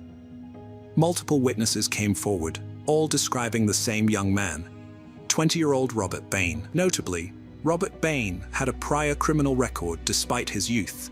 He had served 18 months in prison for robbery and was released just 7 weeks before Zoe's death. Additionally, he had been arrested 4 times for possessing illegal substances, though as a juvenile, he faced minimal consequences. Investigators started to view Robert Bain as a prime suspect in the case. Before they could take further action, Bain surprisingly turned up at the police station in Wishaw around 5:50 p.m. on May 28th. He was clearly intoxicated, slurring his words, and wanted to make a statement. Bain claimed that a few days prior, he had been in Motherwell, where he got on a bus to return home. During the journey, he said, a man named Stuart Campbell boarded the same bus. Bain alleged that he approached Campbell and asked if he had been with Zoe on the previous Saturday night. According to Bain, Campbell's response was incriminating. "Yes, I took her life." This was the first mention of Stuart Campbell's name during the entire investigation, whereas Robert Bain's name had come up repeatedly. As a result, the police arrested Bain on the same day. A strong justification for Robert Bain's arrest would emerge during his trial. At the time of his arrest, Bain claimed to have last seen Zoe on the morning in May. However, forensic tests revealed incriminating evidence against him. A DNA sample from Zoe Nelson's hand revealed not only her own DNA, but also traces of another person's DNA, which matched part of Bain's DNA profile. Additionally, DNA evidence found on a tequila bottle and its cap, discovered near Zoe's body, matched both Zoe Nelson and Robert Bain. According to the forensic expert, this suggested that both individuals had consumed from the bottle and then replaced the cap. Expert Marie Campbell stated that the scientific findings indicated that Robert Bain's DNA was deposited between Zoe Nelson's fingers and on her right palm. The chances of the DNA found on the red plastic sombrero lid belonging to anyone other than Robert Bain were an astonishing 10 million to 1. Robert Bain was accused of being involved in Zoe Nelson's death due to multiple eyewitness accounts and DNA evidence. Despite this, he pleaded not guilty and acted defiantly, even confronting one of the investigators. He also denied an earlier alleged assault on Zoe, where a witness claimed he struck her on the head with his fist. Hundreds attended Zoe Nelson's funeral at Courtness Memorial Church on June 16, 2010. She was laid to rest at Campus Nathan Cemetery. Over 200 mourners, including her mother, sisters, and grandmother, gathered to pay their respects. Reverend Graham Rayburn led the service, noting the large turnout as a testament to Zoe's significant impact. He described her as a happy, cheerful teenager with a big heart who loved fast cars and rangers. Sadly, she never met her newborn nephew or got to contact her biological father. On March 1, 2011, Robert Bain's trial began, during which he maintained his innocence. Testifying in court, Zoe Nelson's teenage friends recalled a conversation they had with her a week before her death, in which she attributed her scratches and bruises to a fight with Robert Bain. According to her friends, Zoe described Bain as bossy, unstable, and prone to anger over minor issues. He also controlled her social circle, dictating which friends she could see. Although Zoe and Bain's relationship was relatively short-lived, given he had only been out of prison for 2 months, he exerted significant influence over her and also pursued a relationship with her 16-year-old sister, Laura Ann. Notably, Laura Ann was aware of her sister's death 5 days before the body was discovered by a passerby, but kept this secret until the trial, where it was revealed that Bain had taken Laura Ann to the location of Zoe's body. Laura Ann, who testified from behind a screen to avoid seeing Bain, recounted that on May 23rd, the day after her argument with Zoe, she visited Bain's address to return some clothes. Upon arrival, she observed that Robert seemed nervous and had been consuming vodka. They soon left the house, with Bain claiming he wanted to show her something. According to Laura Ann, he led her to the location where Zoe's body lay. Recognizing the ranger's tattoo on her arm, Laura Ann identified the body as her sister. During court questioning, Laura Ann stated that Bain had confessed to hitting Zoe, and when Zoe attempted to retaliate, he lost control and took her life. Bain then allegedly used gasoline in an attempt to eliminate any evidence of the crime. Laura Ann confessed to walking with Bain on the day following the discovery of the body. Afterwards, she visited his home, spending time in his bedroom, where they listened to music together. She also had a phone conversation with him that lasted around an hour. A friend of Laura Ann, who testified in court, recalled that Laura Ann seemed happy and normal, despite knowing her sister was dead.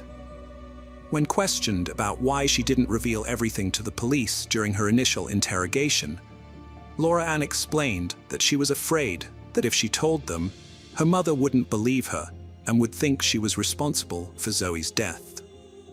The jury heard testimony from Laura Ann Nelson, who stated that Robert Bain had threatened her, saying she would face the same consequences as Zoe if she told anyone about his actions. On March 25, 2011, a jury of 7 men and 7 women delivered a unanimous guilty verdict. As the verdict was read, Bain became violent, requiring physical restraint. Handcuffed, he jumped up in the dock, struggling with security officers and police, and headbutting one of them. He also shouted insults and threats at Zoe Nelson's family, forcing the courtroom to be cleared while order was restored. After a 20-minute adjournment, Judge Lady Dorian agreed to proceed with the trial in Bain's absence. In a separate matter, Robert Bain was acquitted of stealing alcohol from an Asda store in New Mains on May 22nd, as well as disorderly conduct related to yelling, cursing, and waving a knife in various streets in Wishaw on the same day. Bain was also acquitted of stealing Zoe's cell phone, which was found in the woods, and of threatening a police officer during an interview at the Motherwell police station on May 28.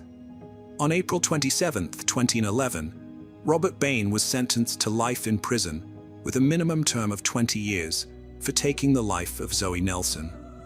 He received another 6 years for the obstruction of justice charge, and both sentences were to be served concurrently.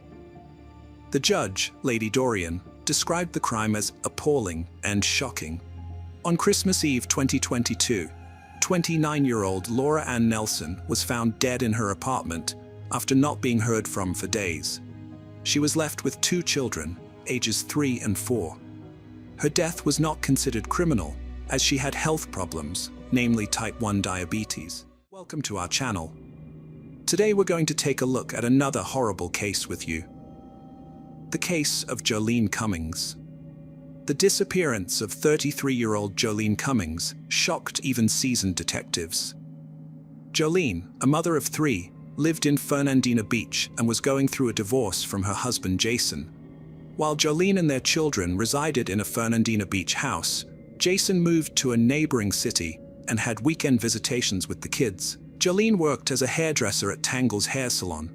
On Saturday, May 12, 2018, Jolene worked until 5 p.m. The next day, Mother's Day, was also her 34th birthday. Her children had spent the previous days with their father. As agreed, Jolene was to meet Jason on Sunday in Hilliard at the Winn-Dixie supermarket parking lot to pick up the children. Jason brought the kids, but Jolene failed to appear. All attempts to reach her by phone were unsuccessful. Her mother, Ann Johnson, who wanted to wish Jolene a happy birthday, couldn't contact her either, as all calls went straight to voicemail. After trying to reach Jolene to no avail, Jason contacted Ann to inquire about the children. Upon learning that Jolene hadn't picked up the kids, Ann grew concerned, as this behavior was unusual for her daughter. When Ann couldn't get in touch with Jolene on Monday, May 14th, she filed a missing person report with the police. The authorities promptly launched an investigation, releasing a poster with Jolene's photo and issuing an all-points bulletin for her 2006 Ford Expedition. Ann Johnson made a public plea for help in finding her daughter, urging anyone with information to come forward. Jolene's disappearance was devastating for Ann, and she begged anyone with knowledge to report it. On the same day, police and volunteers searched the forest near Jolene's home, but their efforts were unsuccessful. The salon where Jolene worked was closed on Sunday and Monday. The police discovered that Jolene was last seen on Saturday, May 12th, when she left work. According to the salon's owner, Jolene and Jennifer, another hairdresser, were scheduled to work together that day. In a phone call, Jennifer told her boss that she and Jolene closed the salon at 5 p.m. and each drove away in their own cars. The police determined that Jolene last used her phone to make an outgoing call while still at work on May 12th. Nassau County Sheriff Bill Leeper appealed to anyone who was a customer of Tangle's salon or in the area on May 12th to contact the police. Jolene's relatives and friends didn't think she was hiding on her own accord. The owner of the salon, where Jolene had worked for 6 years, shared their skepticism. It was hard for them to believe that she would abandon her children. The police were determined to uncover at least one lead, so they delved into Jolene's personal life. As spouses often become hostile during divorce and child custody disputes, they took a closer look at Jason. Meanwhile, detectives found that just 5 days before Jolene vanished, a neighbor had reported a loud argument to the police. It emerged that Jolene had been fighting with her ex-boyfriend, Jason G., and their children were witnesses to the altercation. He had asked Jolene if he could stay with her for a while, but she refused. Enraged, he began vandalizing everything in sight. The reason for her refusal was that the police were actively searching for Jason due to his parole violations. By the time the police arrived, Jason had managed to flee the scene. After Jolene disappeared, Jason G. became a person of interest in the police investigation. 2 days into the investigation, on May 15, 2018, the police found Jason G. hiding in Jolene's house, where he had been since the day Jolene's neighbor reported a loud quarrel to the police. He was arrested and taken to the police station for questioning. During the conversation, Jason G. claimed he was not involved in Jolene's disappearance. Meanwhile, the police discovered their first crucial lead. They found Jolene Cummings's SUV parked outside a Home Depot hardware store, just a few miles from her workplace. The vehicle was undamaged and showed no signs of a struggle. On May 15th, the police visited the salon where Jolene worked, as it was the first working day after a 2-day break. They arrived at 10 a.m. to speak with Jennifer Seibert, an employee who claimed to be the last person to see Jolene and to have closed the salon with her before the weekend. However, Jennifer failed to show up for work, citing an urgent matter in another city. CCTV footage provided crucial clues about Jolene's disappearance. The footage revealed Jolene's car entering the parking lot of a hardware store, where the police later found it. Notably, Jennifer Seibert had stated that she and Jolene closed the salon at 5 p.m. on May 12th. But the CCTV footage showed Jolene's car arriving at the hardware store at 1:17 a.m. on May 13th, a time gap of 8 hours and 17 minutes. Jennifer visited a gas station across the street from her location. Surveillance footage from the station reveals that she entered the premises, purchased a bottle of water, and requested an employee to call a taxi for her, which later took her to her workplace, a salon. The gas station employee reported to the police that Jennifer appeared agitated and had fresh facial abrasions. As a result, Jennifer Seibert became the primary suspect in the investigation, and the police launched a search for her. Upon verifying the address she provided when applying for her job, the detectives discovered it was fictitious. Jennifer attempted to evade capture, but her efforts were unsuccessful. On May 16th, patrol officers spotted a black Kia Soul belonging to Jennifer, parked in a recreation area between 2 trucks, approximately 50 meters from her salon. Upon approaching the vehicle, the officers found Jennifer asleep inside. They arrested her and initially charged her with stealing Jolene Cummings's car. When the police took her to the station, detectives noticed the abrasions on her hands and face and asked her to explain how she got them. She said she had been bitten by bed bugs. The police found out that she didn't have a permanent place to live, mostly sleeping in her car and using a shower at a fitness center. After her arrest, the investigators made a surprising discovery. Jennifer Seibert wasn't her real name. Her real name was Kimberly Kessler, born in 1968, and she had been reported missing in Pennsylvania in 2012. The name Jennifer Marie Seibert belonged to a 13-year-old girl who died in a car accident in Germany in 1987 and was buried in Butler Cemetery, Pennsylvania. During a videotaped interview 48 hours later, Kimberly Kessler, seated on a couch and wearing an orange jumpsuit, calmly revealed her true identity. "When you run my fingerprints, they'll come up as Kimberly Lee Kessler.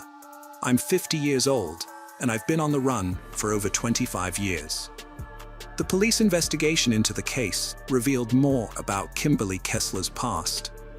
It emerged that she had begun using other people's names in 1996 while living in Pennsylvania. Since then, Kessler had used at least 18 aliases and lived in 33 cities across 14 states. Many of these names were similar, and she had taken at least half of them from gravestones and cemeteries, later obtaining fake documents to support these identities. One of the identities she used was Jennifer Seibert. In 2012, Connie Kessler, Kimberly's mother, contacted the police to report her daughter missing, despite not having heard from her since 2004. This delay in reporting her daughter's disappearance, 8 years after losing contact, suggests that the family relationships were strained.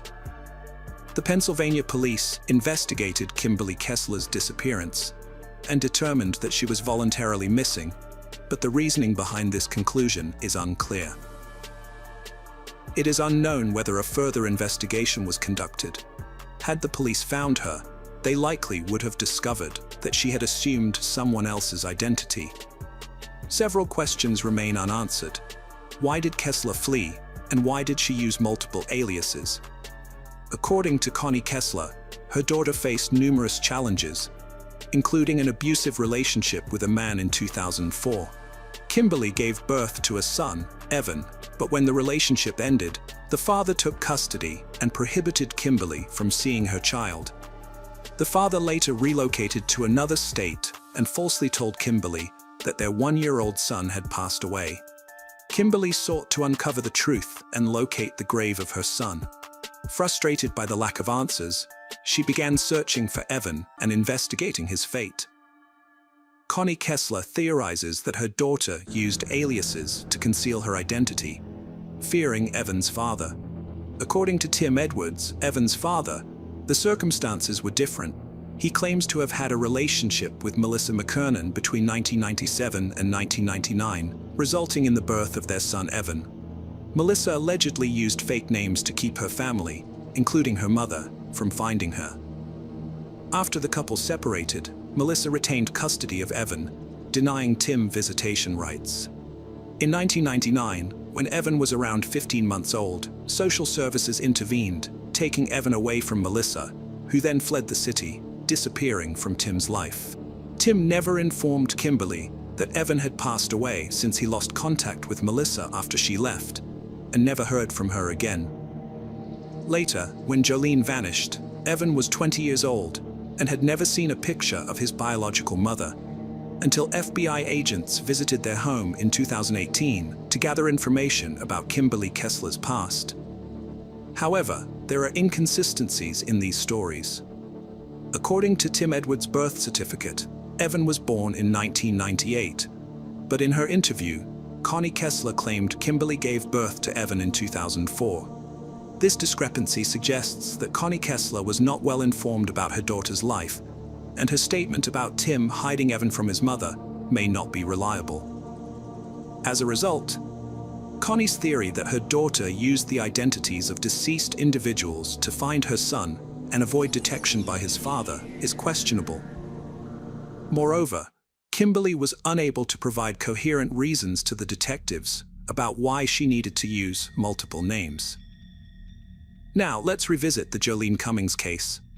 After uncovering the fact that Kimberly Kessler had been living under assumed identities, the police brought forgery charges against her. A storage unit rented by Kessler was searched, yielding several significant finds, including 4 wigs, a bag containing 2 severed hair tails, and 3 mobile phones. However, the most critical piece of evidence was the discovery of Jolene Cummings's DNA on Kessler's sock and shoe. Furthermore, during a search of Kessler's vehicle, the police found scissors with Jolene's DNA on them. Notably, the blue plastic containers found at the scene will prove to be important later on. The phone seized from Kessler revealed a disturbing search history. It suggested that what happened to Jolene Cummings was not an accident, but rather something Kessler had been preparing for. On April 30th, 2018, at 3:36 a.m., Kessler searched for information on a man who was charged with murder after his co-worker's remains were found in his yard. This was followed by a search on May 8th at 1:37 a.m. for cases where a co-worker was found guilty of murder, but the body was never found. Later that day, at 7:13 a.m., Kessler searched for advice on injecting and how to use a tourniquet. She also looked up a list of female murderers by country on a website called Murderpedia, as well as a list of female murderers in Florida. Finally, she searched for information on autopsy and post-mortem changes at 6:33 p.m. The owner of the hair salon where Jolene worked reported that the plant in the pot inside the salon had been replaced. This draws attention to Kessler's search queries on May 13th, the day Jolene failed to pick up her kids. At 12:05 p.m., Kessler searched for indoor palm and then variation palm tree. A minute later, at 12:06 p.m., the police examined CCTV footage from a hypermarket selling household goods, located a few hundred yards from the Tangles hair salon. The footage showed Kessler arriving at the hypermarket on May 14th at 2:39 p.m. and leaving the store half an hour later with a plant, which would later end up at the hair salon on May 15th at 6:13 p.m. 2 days later, on May 16th at 6:27 p.m., Kessler searched online for Jolene Cummings' "I Have Vanished" and "No Body, No Crime." Forensic experts used luminol and ultraviolet light to investigate the hair salon, and their findings suggested that a serious crime had taken place there. The entire room glowed under the ultraviolet light, indicating the presence of blood or other bodily fluids. On May 22nd, the sheriff held a press conference, during which he announced, "We have gathered sufficient evidence, although some of it will remain undisclosed for the time being to protect the ongoing investigation. Sadly, our evidence leads us to conclude that Jolene Cummings has likely died." The investigators learned that, about a week before her disappearance, Jolene shared her suspicions with a colleague at the Tangle salon. She thought their new hairdresser, Jennifer, was hiding something and wasn't being genuine. According to some salon clients, the relationship between Jolene and Jennifer was strained. One client even witnessed a heated argument between the two women on May 9th, just 3 days before Jolene vanished.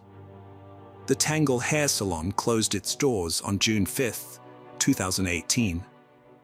Despite Kessler's attorneys managing to keep some evidence under wraps, the police released information sheds light on what happened to Jolene Cummings.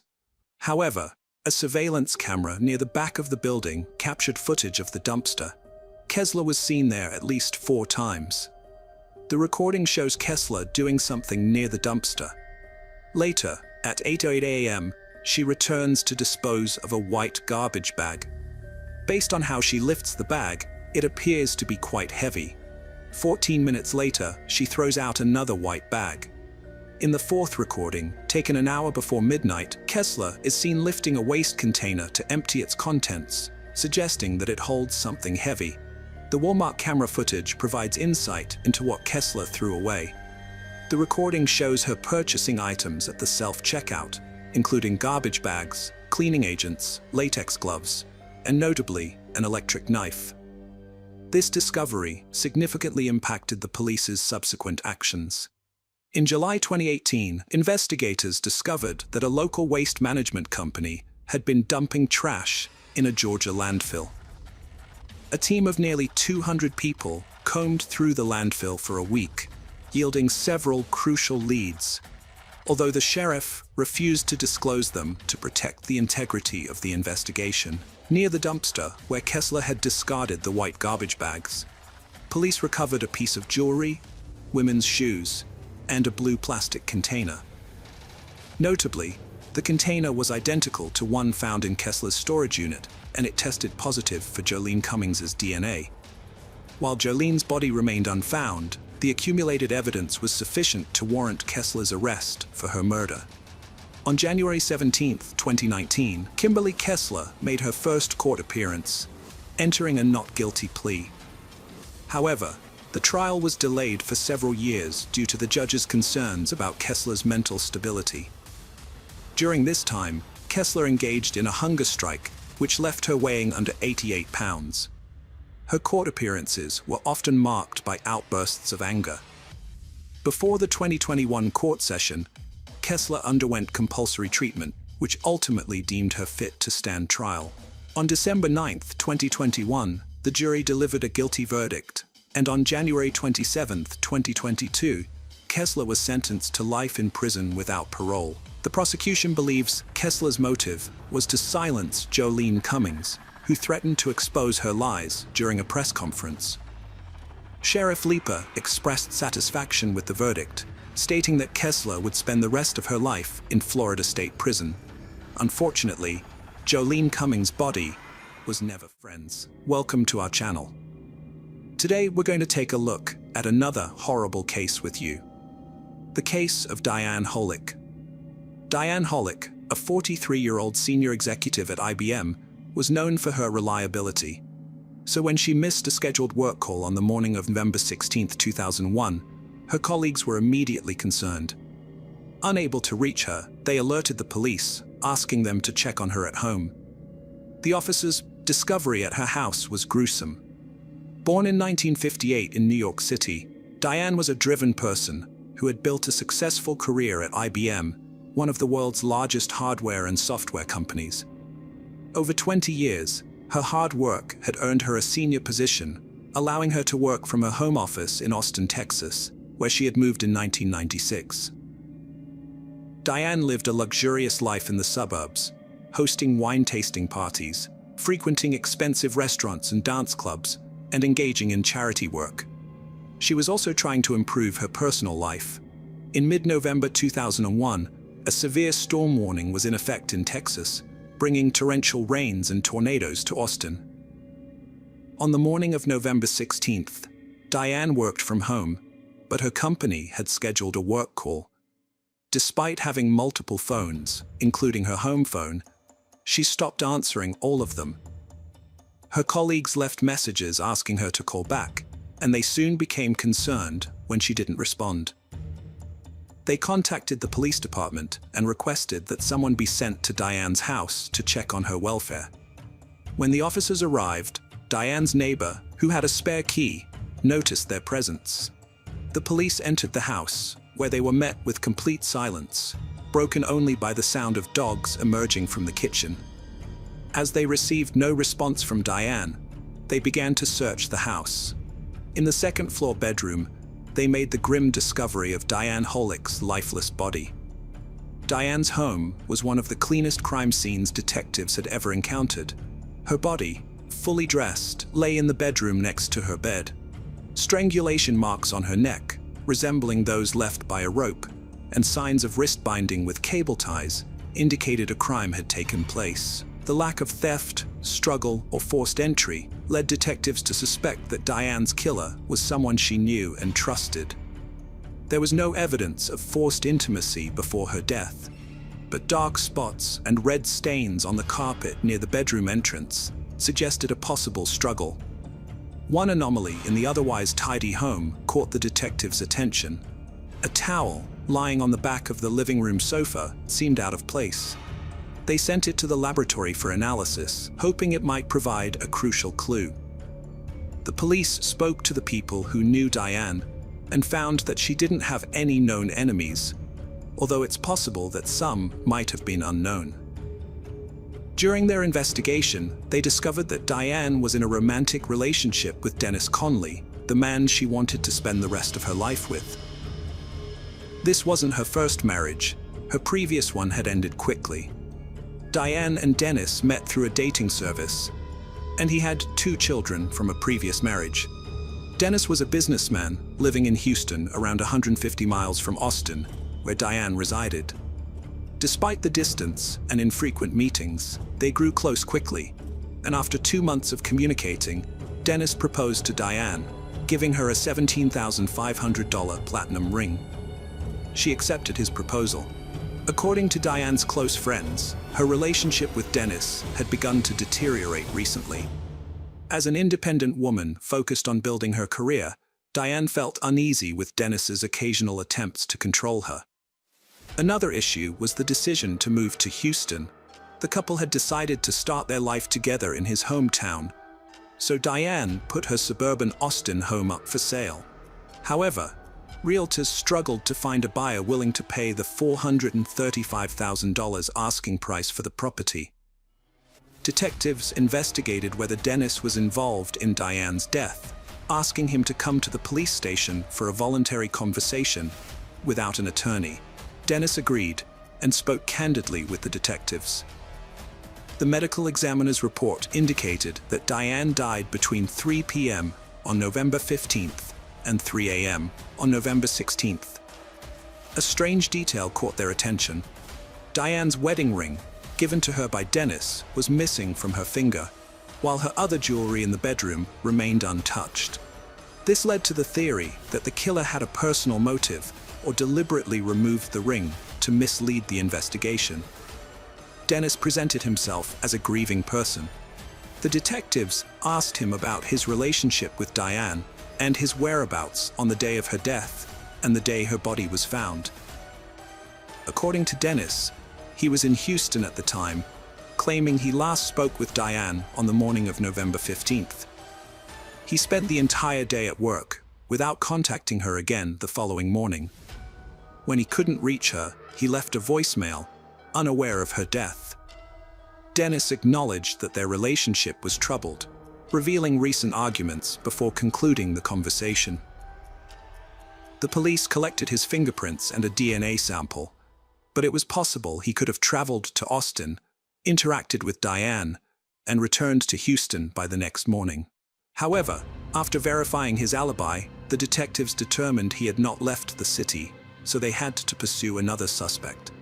Before leaving the police station, Dennis provided a crucial lead that changed the direction of the investigation, pointing out that Rye, one of Diane's co-workers, had shown an unusual interest in her. The detectives looked into this and found that Rye frequently visited Diane's home and sometimes walked her dogs, but he had a solid alibi, ruling him out as a suspect. When speaking with Diane's colleagues, the authorities discovered that a mysterious individual had inspected her house a few days before her death. He claimed he would make a cash offer if he liked the property, and planned to return with his wife in a few days to make a joint decision on the purchase. As this was one of the few leads the police had, they concentrated all their efforts on finding this unknown buyer, hoping someone might have seen him when he visited Diane's house. The detectives decided to investigate the owners of properties for sale in the area where Diane lived, suspecting that the mysterious buyer might have viewed more than just the victim's house. They conducted interviews with the owners and discovered that 7 women had experienced a similar incident.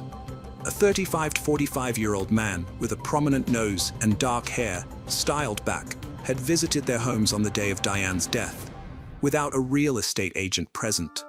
While 6 women had refused him entry, 1 woman had allowed him inside. According to her, the man's behavior became strange after entering the house. He didn't show any interest in the rooms or doors, and only asked her to show him the second-floor bedroom. She sensed something was off and asked him to leave. Notably, he had introduced himself as Walter Miller when requesting permission to view the property.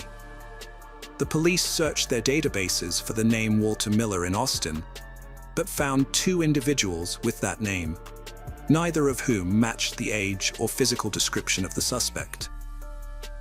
As detectives probed the motive behind the crime, they wondered why the thief had only taken the wedding ring, and whether they might have stolen other jewelry or cash, given the victim's wealth and history of living alone, which made it impossible to determine the extent of her jewelry collection. They also questioned the significance of the perpetrator removing the cable ties that bound Diane's hands and taking them with him. Did he know her personally?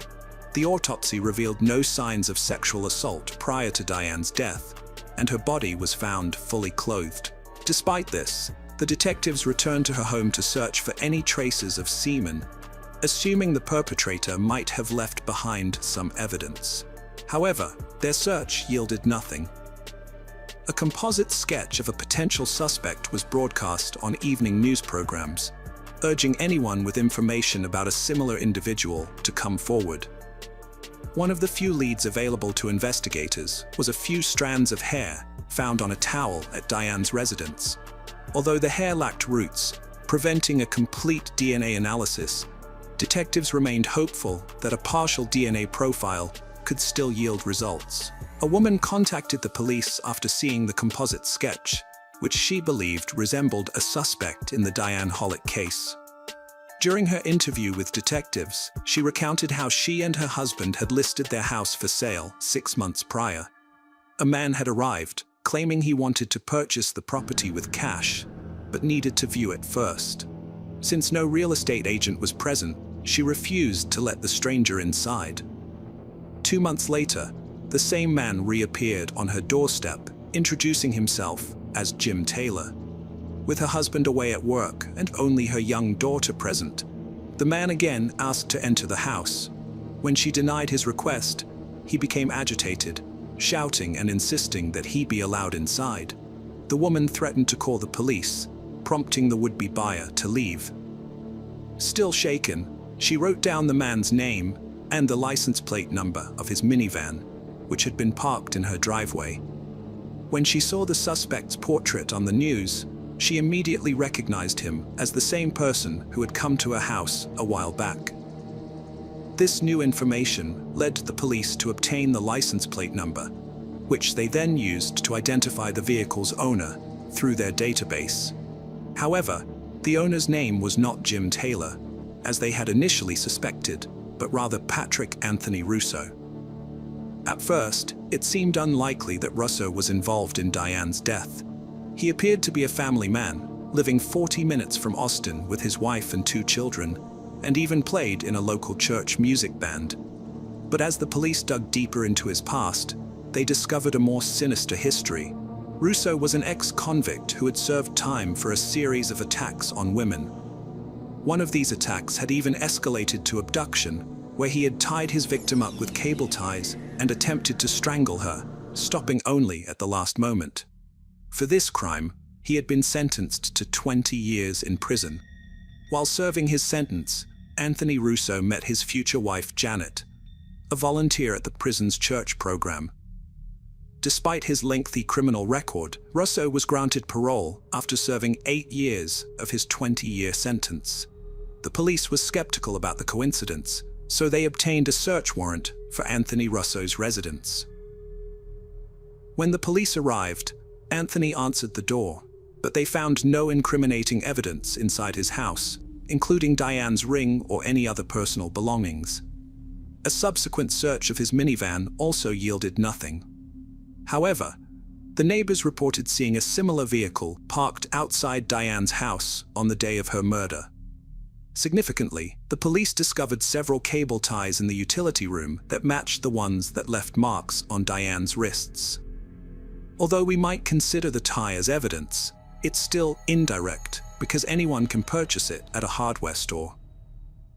The investigator informed Anthony that his name had come up during an investigation and asked him to come to the station for a more in-depth conversation. At the station, the investigators asked Russo about his whereabouts on November 15th and 16th. Russo explained that on Thursday, the 15th, he traveled to Austin to visit a religious radio station but was unable to enter because no one answered the door. Coincidentally, this radio station is located near Diane Hall's house. According to Russo, he headed home around 4 p.m. but got slightly lost due to a hurricane, which delayed his arrival until around 6 p.m. When the police questioned Russo about his intentions to purchase a house, he claimed he had never browsed any properties for sale. This response proved to be pivotal, as it would later have significant repercussions. Upon being shown a photograph of Diane, Russo remained expressionless and denied ever having met her. Although the police were unable to find any evidence linking Russo to the crime, they were forced to release him. However, the following day, detectives visited the radio station Russo had mentioned and uncovered evidence that his previous statement about the closed doors was a fabrication. The employees at the station revealed that they had not closed the doors, as a large crowd had gathered in the lobby due to an approaching tornado. Meanwhile, a second woman approached the police after encountering a man who resembled the suspect's sketch while trying to sell her house. When the stranger came to her door with a pamphlet featuring local house listings, including her own, she let him in to view the property under the pretense that he would make a cash offer.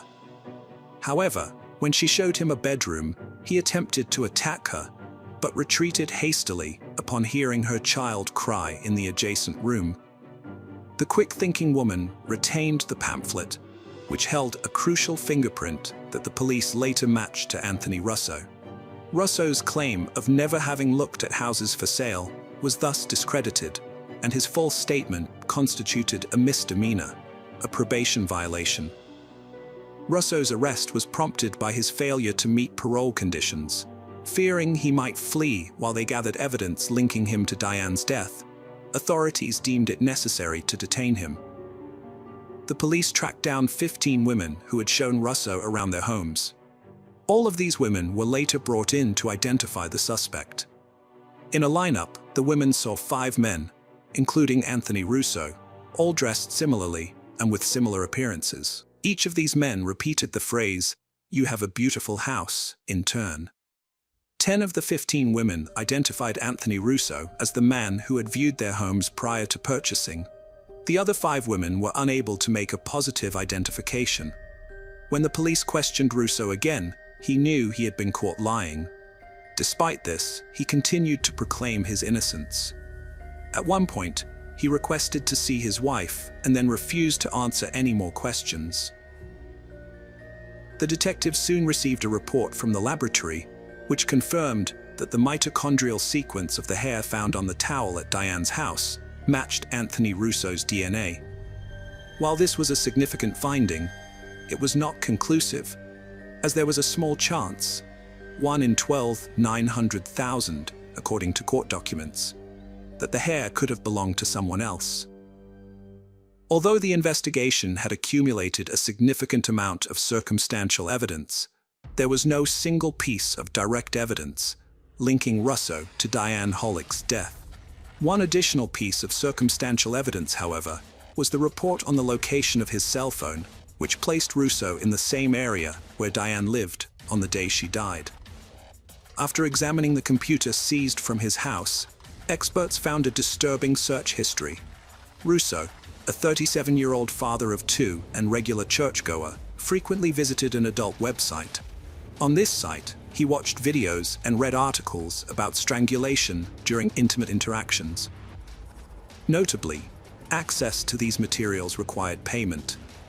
Even more alarming was the discovery that just days before Diane's death, Russo read a story about a man who posed as a buyer to enter a lonely woman's home, strangled her, and then stole valuables, making it seem like a robbery to conceal his true motive of satisfying a desire for strangulation. The detectives conducted a thorough investigation into Russo and his wife's financial situation. Despite having only $2,000 in savings, Russo claimed to be in the market for a new home, which raised suspicions. Furthermore, the couple had yet to pay off the mortgage on their current residence, although there was no concrete evidence to prove this. On February 5, 2004, more than 2 years after Diane Hollick's death, the police arrested Anthony Russo on suspicion of her murder. During his trial, 14 women took the stand, testifying under oath that Russo had approached them about purchasing a house. Several of these women reported that Russo had visited them on the day of Diane's death, although they refused to let him into their homes. One woman, however, initially allowed him in before asking him to leave due to his unusual behavior. Notably, all the women Russo targeted were of a similar age, suggesting that he had been observing them before making his move. Russo appeared to have a specific type of woman in mind. The prosecution presented the evidence again, describing the events of that fateful November day. As previously stated, Diane informed a colleague that a potential buyer had visited to view the house. Prosecutors suggested that Russo learned Diane lived alone when he first saw the house on November 15th. He toured homes for sale, but only one woman, Diane, let him inside. On his return to Diane's house, Russo likely asked to view the property again, but this time with a sinister motive, carefully planning his actions to avoid leaving evidence. On the rainy day, Diane unexpectedly offered him a towel to dry his hands and face, which he carelessly discarded on the back of the sofa. As she showed him the house again, Russo attacked her on the second floor. Prosecutors believed Russo derived pleasure from strangling, ultimately causing Diane's death during their second encounter. Before leaving, Russo stole cable ties and Diane's wedding ring, which the police were unable to find. He locked the door using a spare key kept at the front door. Russo's former and current wives testified in court, and both claimed that Anthony Russo took pleasure in the act of strangulation. It's notable that this was not his first offense, as he had a prior conviction for a similar crime. After deliberating for 11 hours, the jury found Patrick Anthony Russo guilty, and the court sentenced him to life in prison. Despite his history of criminal behavior, Russo never admitted to his guilt. He will become eligible for parole again and can file his first parole petition in 2044, at which point he will be over. Hello friends, welcome to our channel. Today, we're going to take a look at another horrible case with you. The case of Nicholas Billingham. Fiona Beale and Nicholas Billingham were together for 17 years, with their fair share of ups and downs like any other couple. Although their case was closed 2 weeks ago, many details are likely to emerge later. Here's what I've learned about their relationship so far. Leslie Oldham, who knew the couple well, described them as follows. "I found Fiona to be really nice," Leslie recalled. "Although they didn't exhibit overt displays of affection, they seemed happy enough. Nicholas brought her over for a cup of tea, and she was polite and chatty." Nicholas had a reputation as a ladies' man, which made it difficult to predict how long his relationships would last. Fiona and Nicholas's relationship ended in November 2021. After splitting up with Fiona Beale, Nicholas Billingham remained in contact with his friends and family. He sent a text to his mother, informing her that he had run off with a woman named Faye, and claimed to be thrilled with his new life. Fiona took 10 days to recover from the breakup, and when she finally felt better, she returned to work. Her colleagues, who had heard about the split, offered her many words of encouragement upon her return. However, the breakup with Nicholas had a lasting impact on her, and it was noticeable to many.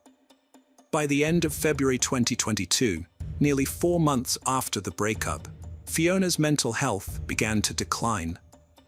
She found it difficult to continue living in a house that held so many memories of Nicholas, so she made the decision to move to Cumbria, a location roughly 200 miles from Northampton.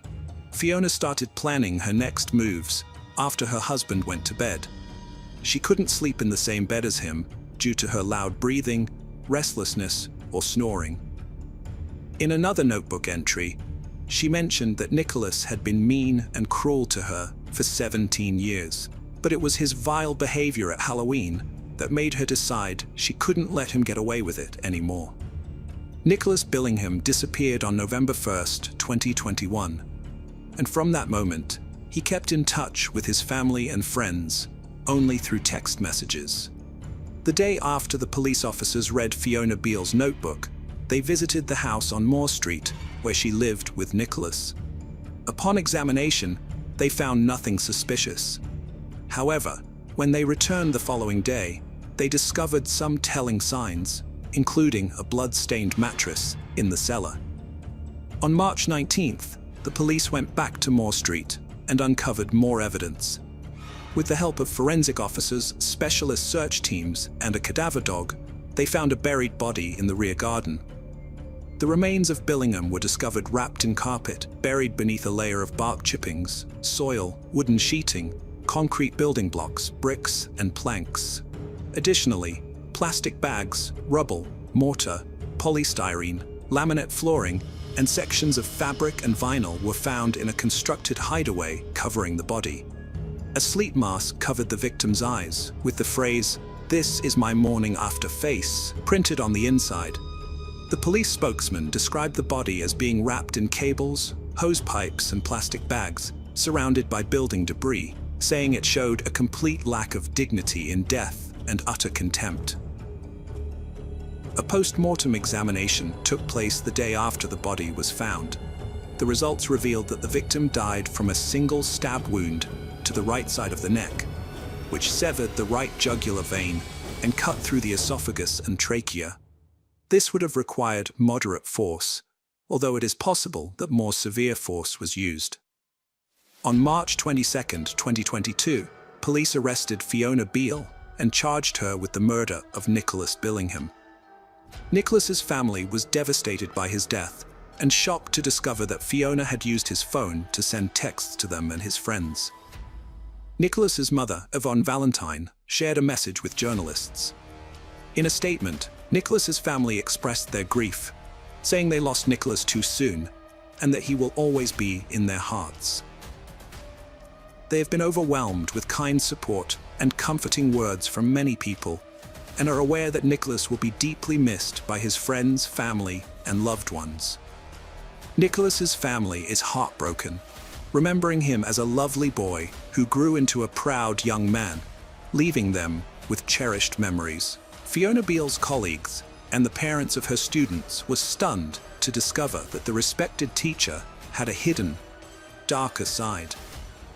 The school administration, where Fiona worked, released a statement expressing shock and sadness upon learning that one of their teaching staff members was charged with a serious offense and is now in custody. They are particularly concerned about the impact this news will have on the students and are committed to supporting both pupils and staff during this difficult time. This tragedy will have a profound effect on the school community, and it's during such times that they must come together, support each other, and show kindness to one another. When the police investigated, they discovered that Nicholas had died on November 1st, 2021. In the days that followed, Fiona attempted to cover her tracks. She had meticulously planned her actions. Fiona was aware that if she claimed to have contracted the virus, she would have a 10-day window during which she would be left alone. It is suspected that she falsified test results to complete an online form. There is no evidence to suggest that Fiona ever took the test. Her activities during those 10 days were inconsistent with the debilitating symptoms she claimed to be experiencing. Following the murder, Fiona began cleaning up as early as 10:07 a.m. on November 2nd. Using her dead partner's Amazon account, and then her own, she purchased multiple cleaning products, including items for Venetian blinds, a new mop and bucket, heavy-duty bin bags, a new mattress, bedding, clothing, wall art, and mirrors. On the same day, she modified a Tesco order containing cleaning products to add 3 rolls of duct tape. At 2:19 p.m., she bought heavy-duty long gardening gloves, a stainless steel digging spade, and a galvanized incinerator bin. Additionally, she made multiple purchases to dispose of the body and acquired items for her own comfort and indulgence, such as chocolates, scented candles, toiletries, soft furnishings, and clothing. Nearly 2 weeks after killing Nicholas, Fiona went on a shopping trip. On November 13th, supermarket security cameras recorded her buying various items, including building materials, which she later used to construct a grave. The police later released this CCTV footage. As previously mentioned, Fiona pretended to be Nicholas by sending texts to his family and friends for several months. She even invited Nicholas's mother to visit her. Miss Valentine recounted how Fiona invited her to her home for a Christmas drink on December 23, 2021, while Nicholas's body lay buried in the backyard.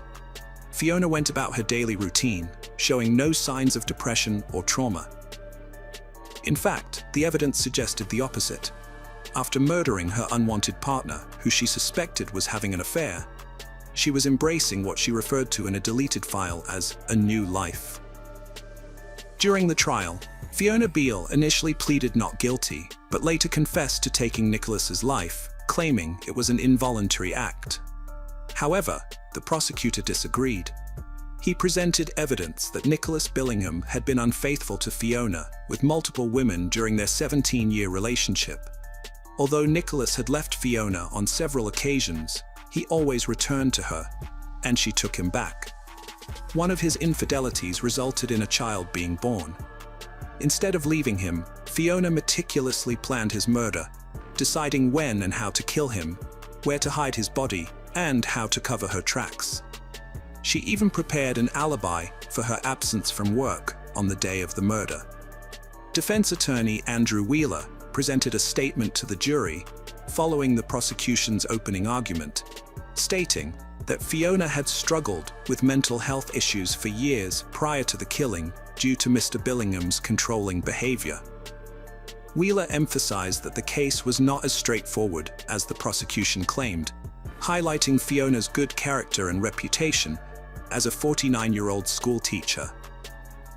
Wheeler acknowledged that Fiona unlawfully killed Nicholas Billingham, but emphasized that the case revolves around her mental state at the time. He argued that Billingham's psychologically dominant behavior had worn Fiona down over the years, breaking her spirit. The court was informed that Fiona Beale has no clear recollection of the actual event. After visiting London, Fiona continued to send messages to the head teacher, claiming she was ill. In March, the concerned head teacher reached out to Fiona's mother, who revealed that Fiona had told her she was going on a school residential trip. The head teacher then notified the police, reporting Fiona as missing. The Cumbrian police traced Fiona to a rented address near Kendal, but she insisted she just wanted some peace and quiet, and did not want her family to know her exact location.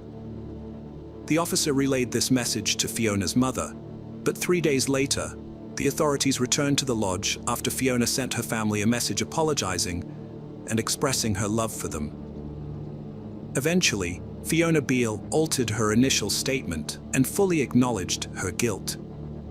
At Northampton Crown Court, she shared details about her personal life and career with the jury, claiming that Billingham had twice thrown a dinner plate against a wall due to their disagreements over cleanliness. Fiona recalled her university days, during which she was prescribed antidepressants. She described her partner Billingham as caring and attentive initially, but changing gradually over time. At the start of their relationship, Fiona had accidentally left a cloth with cleaner on it, which stained a worktop. Although it didn't seem serious at first, cleaning became a major issue throughout the years. Instead of laughing it off, Fiona would get scolded. When having meals together, Fiona explained that everything had to be exactly as Billingham wanted it. She couldn't pinpoint when this behavior started, but it worsened over time and continued until the end. Even the way items were placed in cupboards was strictly regulated, with everything facing outwards. Fiona claimed that Billingham threw plates of dinner at the wall on a couple of occasions, which made her lose confidence. She mentioned that his behavior started as joking about her not doing something, but eventually turned nasty. Before taking his life, Fiona told Billingham that she would kill him to prevent him from hurting another woman the way he had hurt her. She later accused him of lying to his own family to protect himself, prioritizing his own self-preservation and attempting to show her in a bad light. Nicholas left behind 2 beautiful children who will never have the opportunity to see or talk to their father again. They'll never be able to invite him to special events, have him attend their weddings, teach them to drive, or simply spend time with him. You've taken all of that away from them. Fiona received a prison sentence of 20 years. Speaking after the guilty plea, Nicholas's mother, Yvonne, expressed her outrage and pain, saying it was unbearable to know that her son's killer had offered her a drink while his body lay buried just a few feet away. She struggled to comprehend how someone could harbor such hatred to commit such a heinous act. Hello friends, welcome to our channel. Today we're going to take a look at another horrible case with you, the case of Valerie Tiemann. Valerie Tiemann was born on December 31, 1981, in Salem, Virginia. Valerie Joy Harmon was the child of Sarah Jean Sampson Harmon and Jean Allen Harmon. She grew up in Greenville, South Carolina, and graduated from Hampton Park Christian School in 2000. Valerie then earned her cosmetology degree from Bob Jones University. Known for her warm, friendly smile and outgoing personality, Valerie was passionate about drama and speech. She enjoyed music, playing the piano and flute. Using her cosmetology skills, Valerie worked in salons, spas, and pageants, helping others look and feel their best. Valerie met Matt through a mutual friend when she was 22. Despite their contrasting personalities, Valerie was outgoing and cheerful, while Matt was more withdrawn. They made it work. The couple got married in 2004 and initially lived harmoniously in Matt's small house after their honeymoon. However, Valerie's parents soon noticed changes in her behavior. Matt tightly controlled their finances, forcing Valerie to open a separate bank account to save personally. As time passed, Matt's behavior worsened as he sought to control every aspect of Valerie's life and blamed her for all their problems. Valerie endured much emotional pain, but eventually reached her breaking point. After 10 years, she divorced Matt, seeking a fresh start. Luke Tiemann brought a fresh start to Valerie's life, helping her put her past problems behind her. With his 10-year Army background, including service in Iraq and Afghanistan, Valerie saw him as a reliable and loving partner. Her relatives noticed a significant change in her as she became cheerful and smiling once again, just like 10 years prior. The couple got married on June 6, 2014, and began living at Luke's parents' house in Fairfield, Maine, while Valerie's parents resided in South Carolina. After visiting her family in South Carolina, Luke and Valerie returned to Maine in August 2016. On August 24, 2016, Valerie's mother, Sarah Jean Harmon, had her last conversation with her daughter through text messages. Around that time, Luke had started chatting with a woman on Facebook and was seen with her by several people. On the night of August 24th, Luke and the woman were intimate, and it appears that Valerie discovered their infidelity that night. On August 25, 2016, Valerie called Luke 31 times within a 5-hour span. A mutual friend of the couple contacted Valerie via Messenger, informing her that Luke was involved with other women and claiming they were separated. Valerie responded with several messages, expressing her heartbreak and conveying that God had a plan, and that Luke would never find a better woman than her, and that he had lost her. On August 26, 2016, Luke Tiemann moved in with the woman he was having an affair with, claiming to her that his wife Valerie had left him for another man. Meanwhile, Valerie's parents, Sarah Jean and Alan Harmon, were growing concerned because Valerie, who had been calling them every week, had suddenly stopped responding to their calls and texts. After a week of trying to reach her, they decided to contact Luke, asking how he and Valerie were doing. The next day, Luke replied, saying they were fine and that he loved her very much. However, another 13 days went by with no word from Valerie, prompting her parents to reach out to Luke's father for help. To their shock, Luke's father told them that Valerie had been missing for about 2 weeks and that they had not seen her. He even asked what to do with her belongings. When Alan confronted Luke about why he hadn't told them about Valerie's disappearance, Luke claimed he was waiting for Valerie to contact her parents herself, as he didn't want to speak poorly of her. He repeated the story that Valerie had left him for another man, but her parents knew it was untrue. It was out of character for Valerie, and they were certain she would have reached out to them because she knew they would worry. On September 9, 2016, Alan filed a report with the Fairfield Police Department stating Valerie was missing. The detectives launched an investigation, which began with a visit to Luke Tiemann's parents, where Valerie had been living with her husband. During the visit, they spoke with Luke's mother, Laurel Tiemann, but she claimed to have no knowledge of their whereabouts. As a result, the detectives left without gaining any new information. Valerie's parents had always thought it was difficult for their daughter to live with Laurel, who they saw as overbearing. 2 weeks after Valerie's disappearance, Laurel packed all of her belongings into garbage bags. This action clearly reflected Laurel's attitude towards her daughter-in-law. She seemed unconcerned about Valerie's well-being and was primarily motivated by a desire to clear the house of her belongings. The police were searching for Luke Tiemann to ask him some questions, but he was nowhere to be found.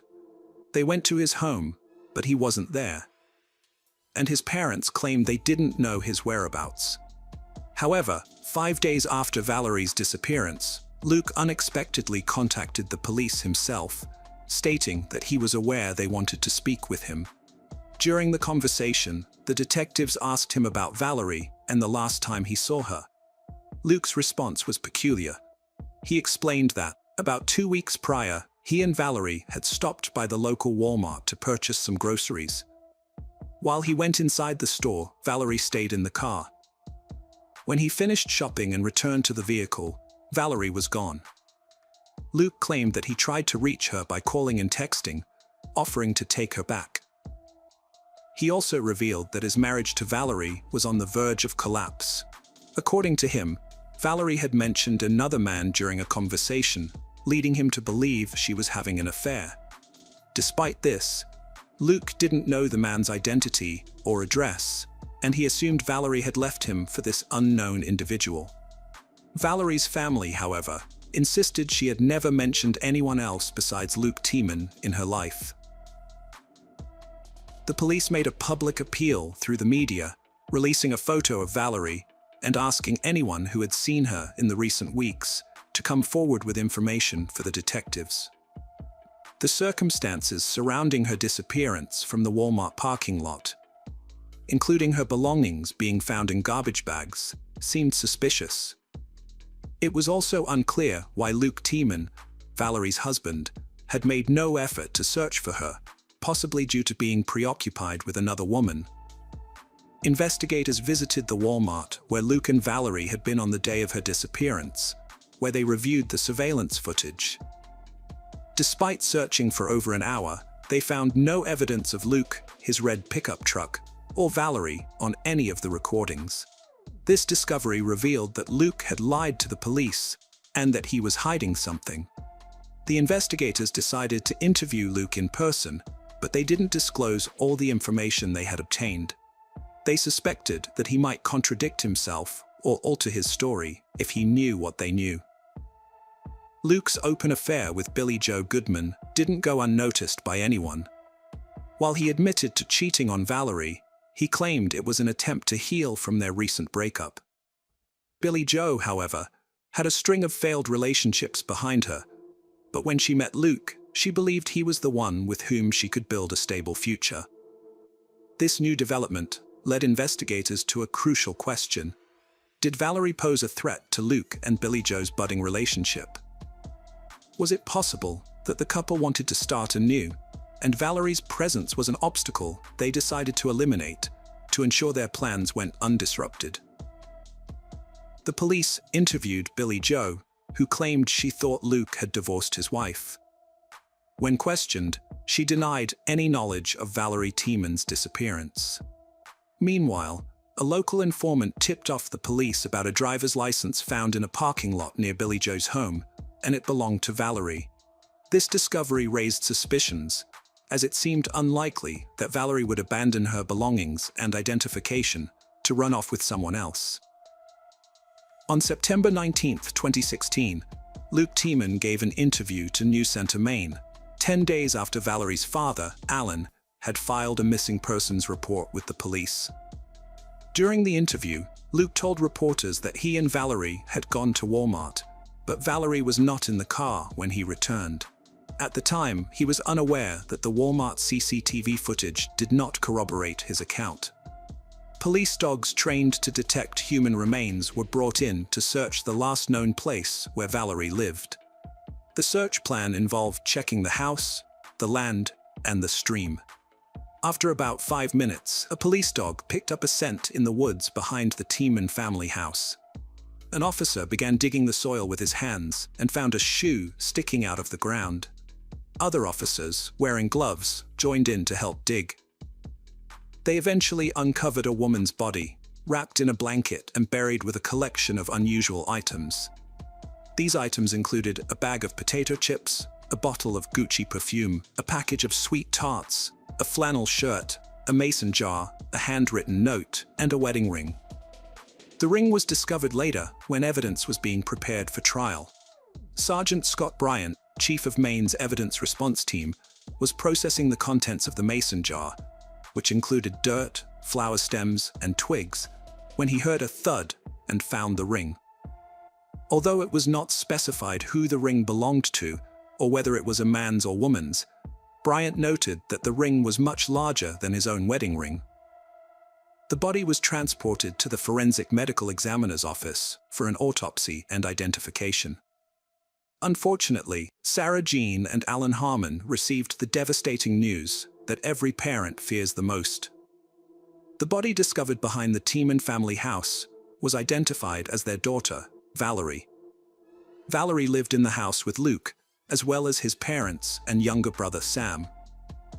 The detectives searched the barn and found landscaping tools that belonged to Sam, which were used to dig the burial site where Valerie's body was found. They also discovered a device related to illegal substance use. Further investigation revealed that Sam Tiemann had a history of using illegal substances, which Valerie had confided in her parents about during her visit to South Carolina. The police had to investigate whether Sam Tiemann was involved in Valerie's death. During a search of Luke's parents' bedroom, investigators discovered a .45 caliber handgun that Luke Tiemann had purchased in 2015. Despite this, Luke's parents claimed to have had no knowledge of Valerie's burial near their house, which seems unlikely. Around the time Valerie's body was found, investigators also discovered Luke with his new girlfriend, Billie Jo. Luke Tiemann was arrested and taken in for questioning. He told investigators that Valerie had died from an overdose on August 25th, about a month prior, due to her use of illegal substances. According to Luke, he didn't inform Valerie's parents about her death because he wanted to spare them the knowledge of her drug use. Instead of calling 911, he left her body in bed until evening, then wrapped her in a blanket, added a note, and buried her in the woods behind the house with the help of his brother Sam. According to Luke, Valerie did not have any physical injuries before she died. However, the autopsy results revealed that Luke was not telling the truth. Although Valerie's blood showed no traces of banned substances, it did contain prescription drugs. But that was not the most astonishing finding. Valerie died from 2 gunshot wounds, one to the head and the other to the neck. The ballistics examination indicated that the bullets removed from Valerie's body came from a .45 caliber handgun. Significantly, this handgun matched the one found by investigators in Luke's parents' bedroom during a search. Luke admitted to buying the gun about a year prior, claiming it was for his father. Despite this, he denied knowing that Valerie had been shot. Luke Tiemann, 32, has been charged with the murder of his 34-year-old wife, Valerie Tiemann. Although his parents and younger brother were investigated, no evidence was found to implicate them. Luke claimed that his brother, Sam, helped him bury Valerie's body, but the police found that Sam was not at home at the time, and it remains unclear whether Luke's parents were aware of or involved in Valerie's death. It is noteworthy that they did not report hearing 2 gunshots on April 2, 2018. The trial began in Somerset County Superior Court in Skowhegan, Maine, with opening statements marking the start of a 5-day trial. Luke pleaded not guilty, arguing that he had been framed. He claimed that he would not have left incriminating evidence, such as an engagement ring and a note, near the body. But forensic examinations linked all the items found with Valerie's body to Luke Tiemann. A computer forensics expert testified, revealing that Valerie's phone was last used on August 25, 2016, the day the police believe she died. The detective explained how tracking cell phone usage can help determine an individual's location at the time of a call. Valerie made 31 calls to Luke on the same day he allegedly spent time with his new girlfriend, Billie Jo. Luke only answered the last call, which lasted around 13 minutes. The police believe he was at home when the call ended. The morning after Valerie's disappearance, a woman sent a message to Valerie's phone, accusing Luke of cheating on her. This was the last time the woman was heard from. Luke's defense team questioned the authenticity of these phone records. In court, Luke's younger brother, Sam Tiemann, testified against him. Luke had told the police that Sam helped him bury Valerie's body, but Sam denied any involvement, claiming he was working 2 hours away at the time and had his work log as proof. Sam told the court that he confronted Luke after hearing he had implicated him, and Luke responded by saying, "What else do you do with a dead body?" The police continued to press Luke about who shot Valerie, even suggesting that his brother Sam or their parents might be involved. Luke insisted that they were incapable of such an act. The officers wondered if Luke might have blacked out due to his PTSD, which he had previously claimed would sometimes cause him to become enraged and forgetful afterwards. Several witnesses called by the prosecutor testified in court, about the private lives of Luke and Valerie Tiemann. They gave detailed accounts of how the couple frequently used significant amounts of illegal drugs. Additionally, they stated that Luke had informed people he was getting a divorce around the same time Valerie went missing. Luke's former girlfriend, Jackie Spencer, revealed to the jury that she had a close relationship with the couple and had even served as the maid of honor at their wedding. She stated that she had personally witnessed Valerie and Luke using various illegal drugs together. Furthermore, she testified that Luke had begun sending her numerous text messages around the time Valerie vanished, suggesting that he may have been interested in pursuing a romantic relationship with her. The jury was shown evidence from the crime scene, which included a video that depicted the approximately 3-minute walk from where Valerie's body was discovered to the Tiemann's home. The video footage revealed an overgrown, all-terrain vehicle trail winding through a thickly forested area, a common feature found behind many rural homes in Maine. The defense team, representing Luke, raised objections to certain pieces of evidence, including gardening tools found in a shed near the property and a .45 caliber handgun discovered in one of the rooms of the home. They contended that the prosecution had failed to establish ownership of these items, suggesting that someone else in the household may have had access to them. During the trial, Luke Tiemann acknowledged that he had changed his story multiple times, alleging that detectives had coerced him into providing false testimony. He insisted that he had no reason to kill his wife and that there was no DNA evidence connecting him to the crime scene. The prosecutors, however, argued that Tiemann was the only person who could have harmed Valerie, and that all the evidence pointed to his guilt. The jury took less than an hour to deliberate before finding Tiemann guilty. At the sentencing hearing, Valerie's mother expressed her grief and outrage, denouncing Tiemann as an evil-hearted man who still refused to accept responsibility for his actions and demanded a life sentence. In contrast, Tiemann's mother begged the court to consider her son's entire life and to balance justice with compassion. Ultimately, Tiemann received a 55-year prison sentence, which was longer than his family had hoped. Despite later changing his testimony again while incarcerated, this did not have a positive impact on his friends. Welcome to our channel.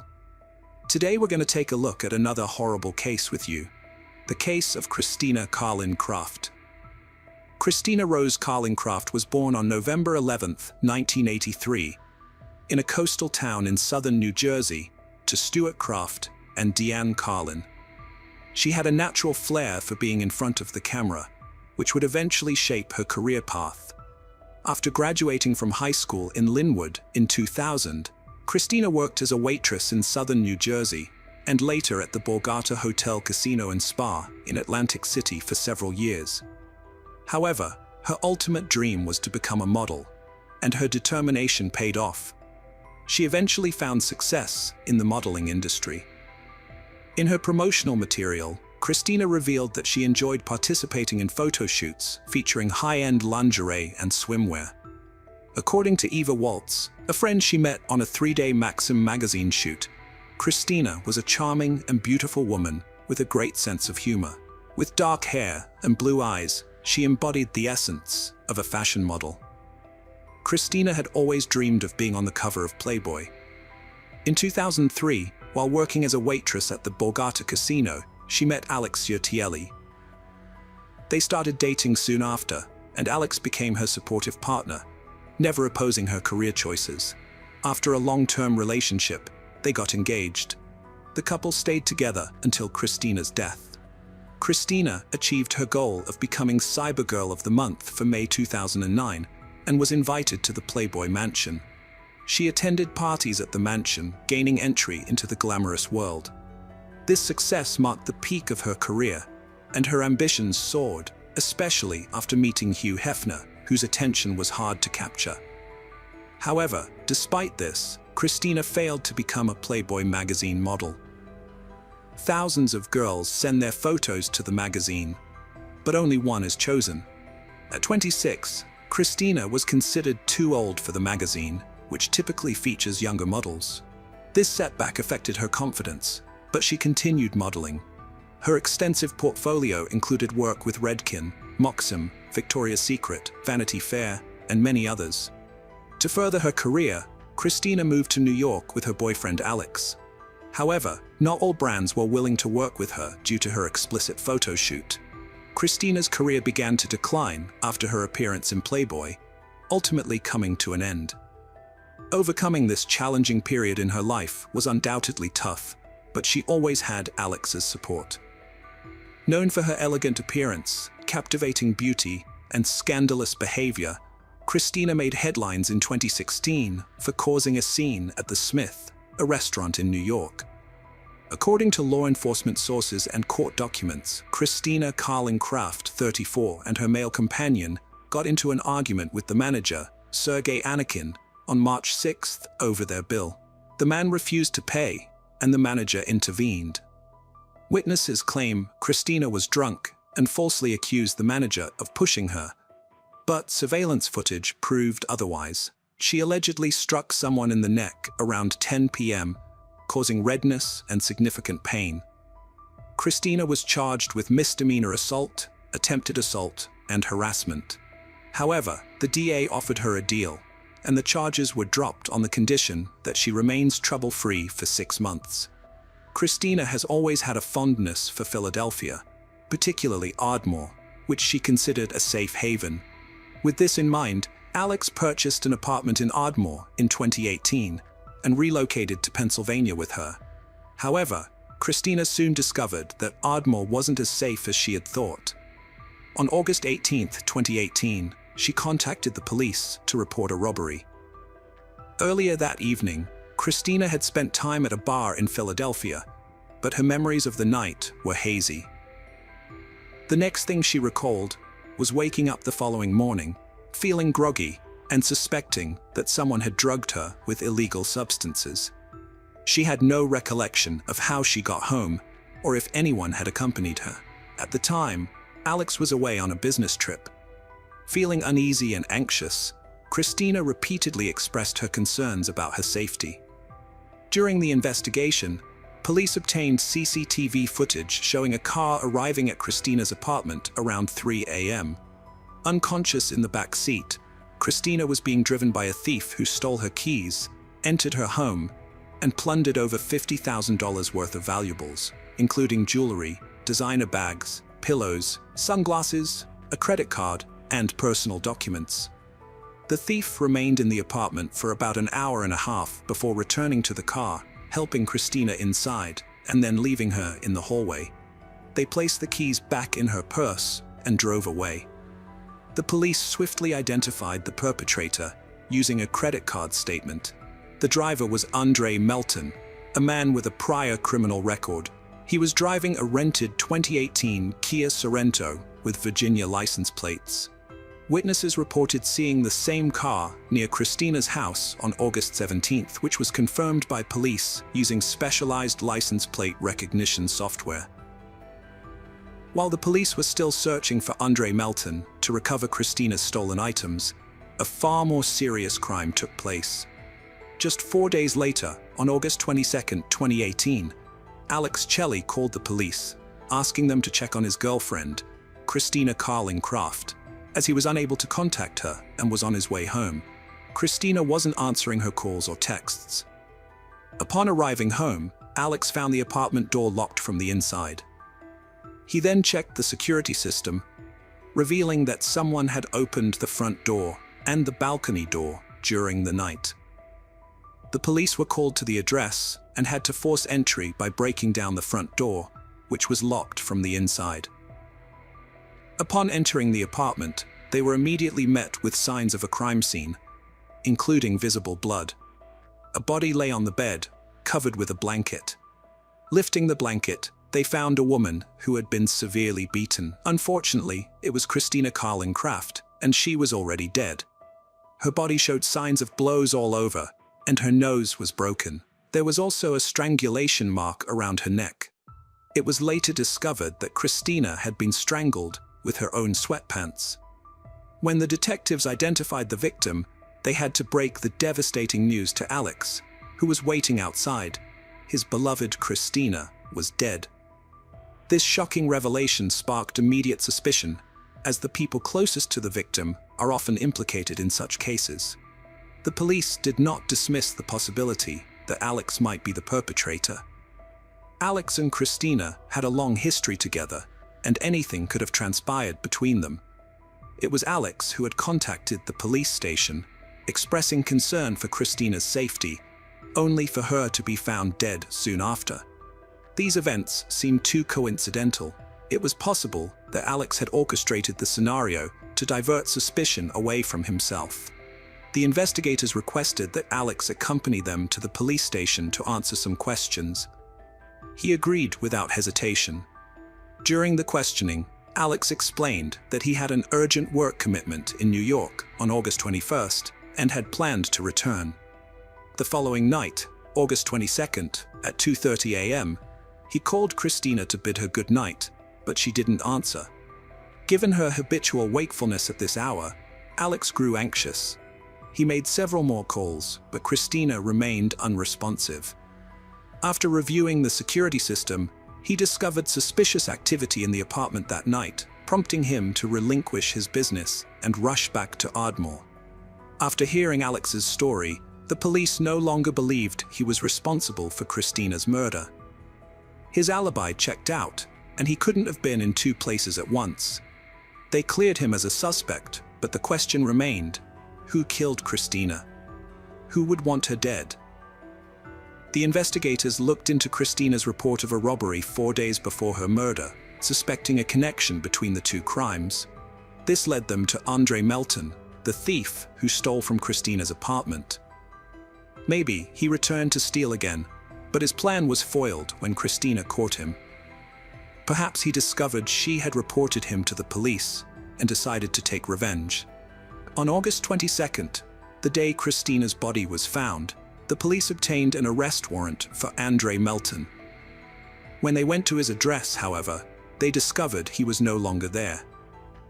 Despite his absence, they did find some of Christina's belongings still at the location. The police also managed to obtain surveillance footage from the night of the crime, which showed Christina leaving her apartment, then returning a few hours later with an unknown man. The footage was recorded at 3:08 a.m., and surprisingly, the man was not Andre Melton. Further analysis of the footage revealed that the unknown man did not leave Christina's apartment again. The police later found an explanation for this using CCTV cameras on the streets of Ardmore. They discovered that Christina had visited a Philadelphia bar before returning to her apartment. Investigators reviewed the CCTV footage from the bar, which showed Christina meeting a man who later hugged her. This was the same man she had returned to her apartment with. After leaving the bar, Christina and her new friend were involved in an altercation. In the days that followed, detectives worked to reconstruct Christina's movements on the day she died, gathering data to piece together the events leading up to the crime. The police quickly ruled out Melton as a suspect, as he was not with Christina on the day of her death. However, it remained unclear whether her death was connected to the earlier robbery or simply a coincidence. On August 25th, the police received a new lead. Andrew Sanford, the taxi driver who had driven Christina and her companion that night, came forward. According to Sanford, Christina and the man had hailed him down rather than using the taxi app and had negotiated the fare. Sanford reported that the couple seemed affectionate and did not arouse his suspicion. When they arrived at their destination, Christina got out and directed Sanford where to go. It turned out that she didn't have any cash and offered to leave her credit card, but Sanford declined. Her friend then offered him $100 to wait for 10 to 15 minutes while they went inside.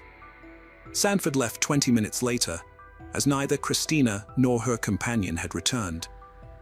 The couple, Christina and Alex, entered their second-floor apartment around 3 a.m.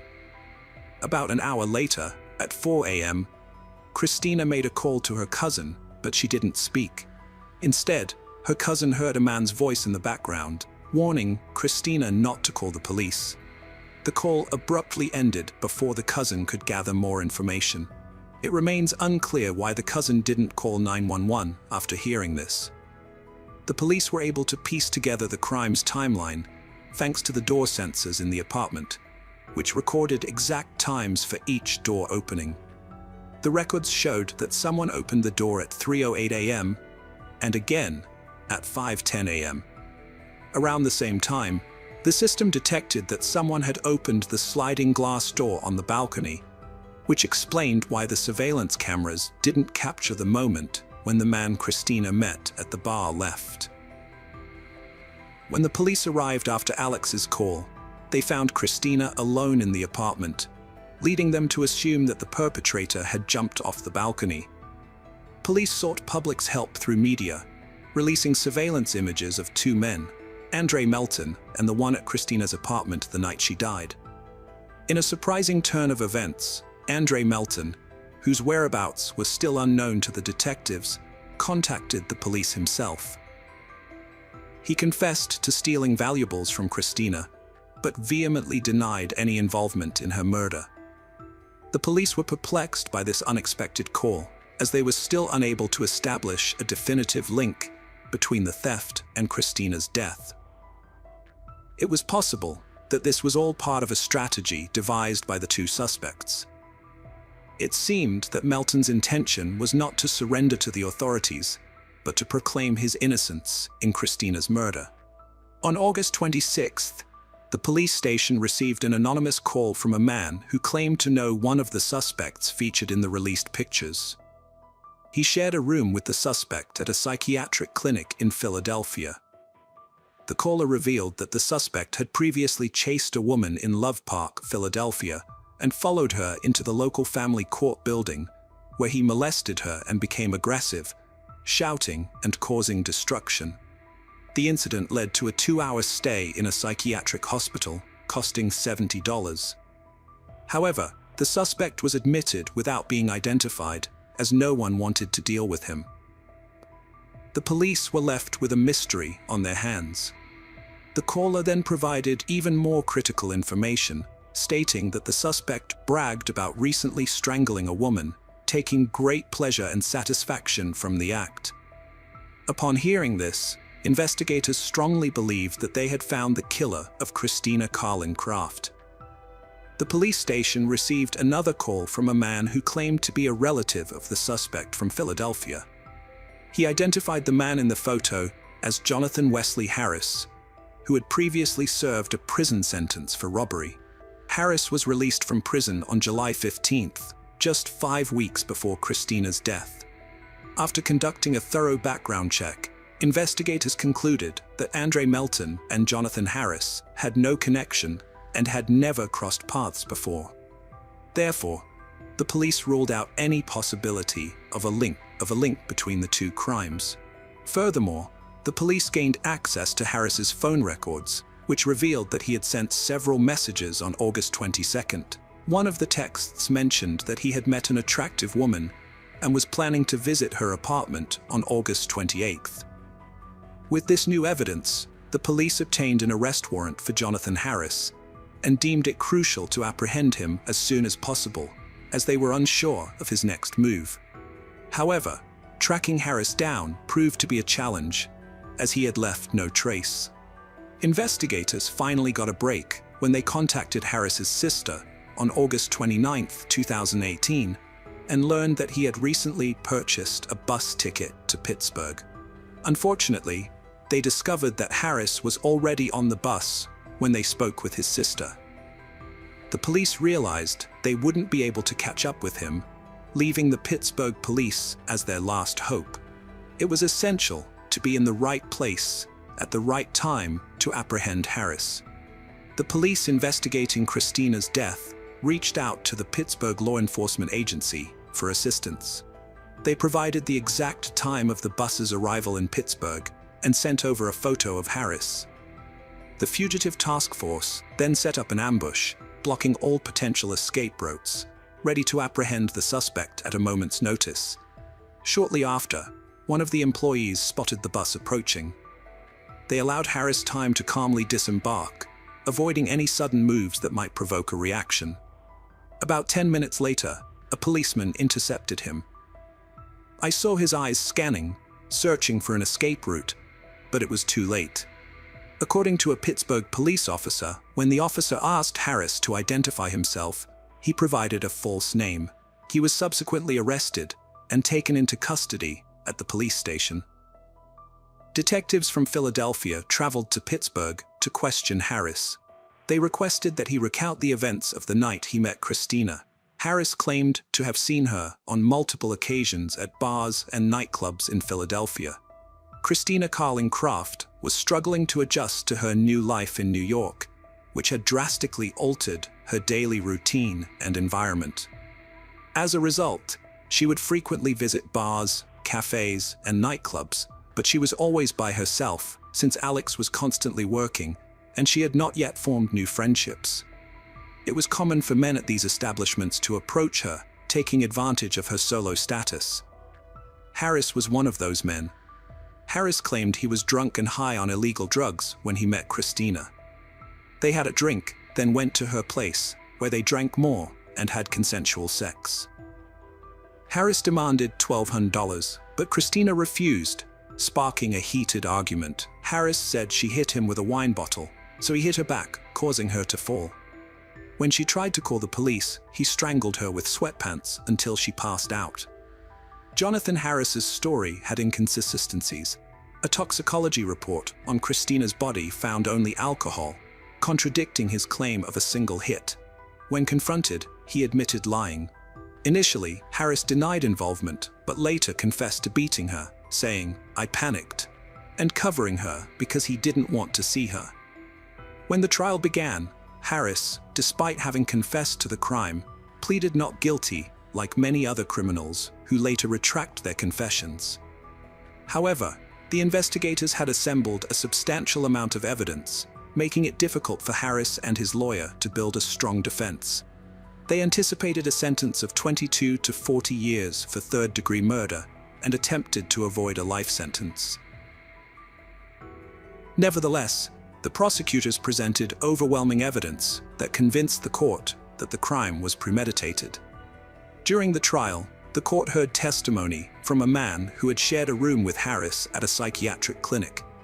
This same man had previously contacted the police.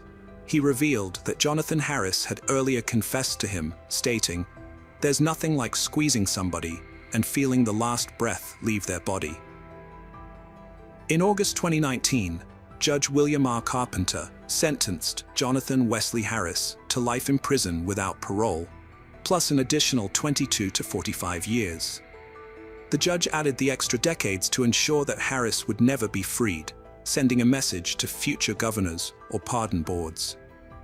In December 2018, Philadelphia police arrested Andre Melton for the robbery of Christina Carling Craft's apartment.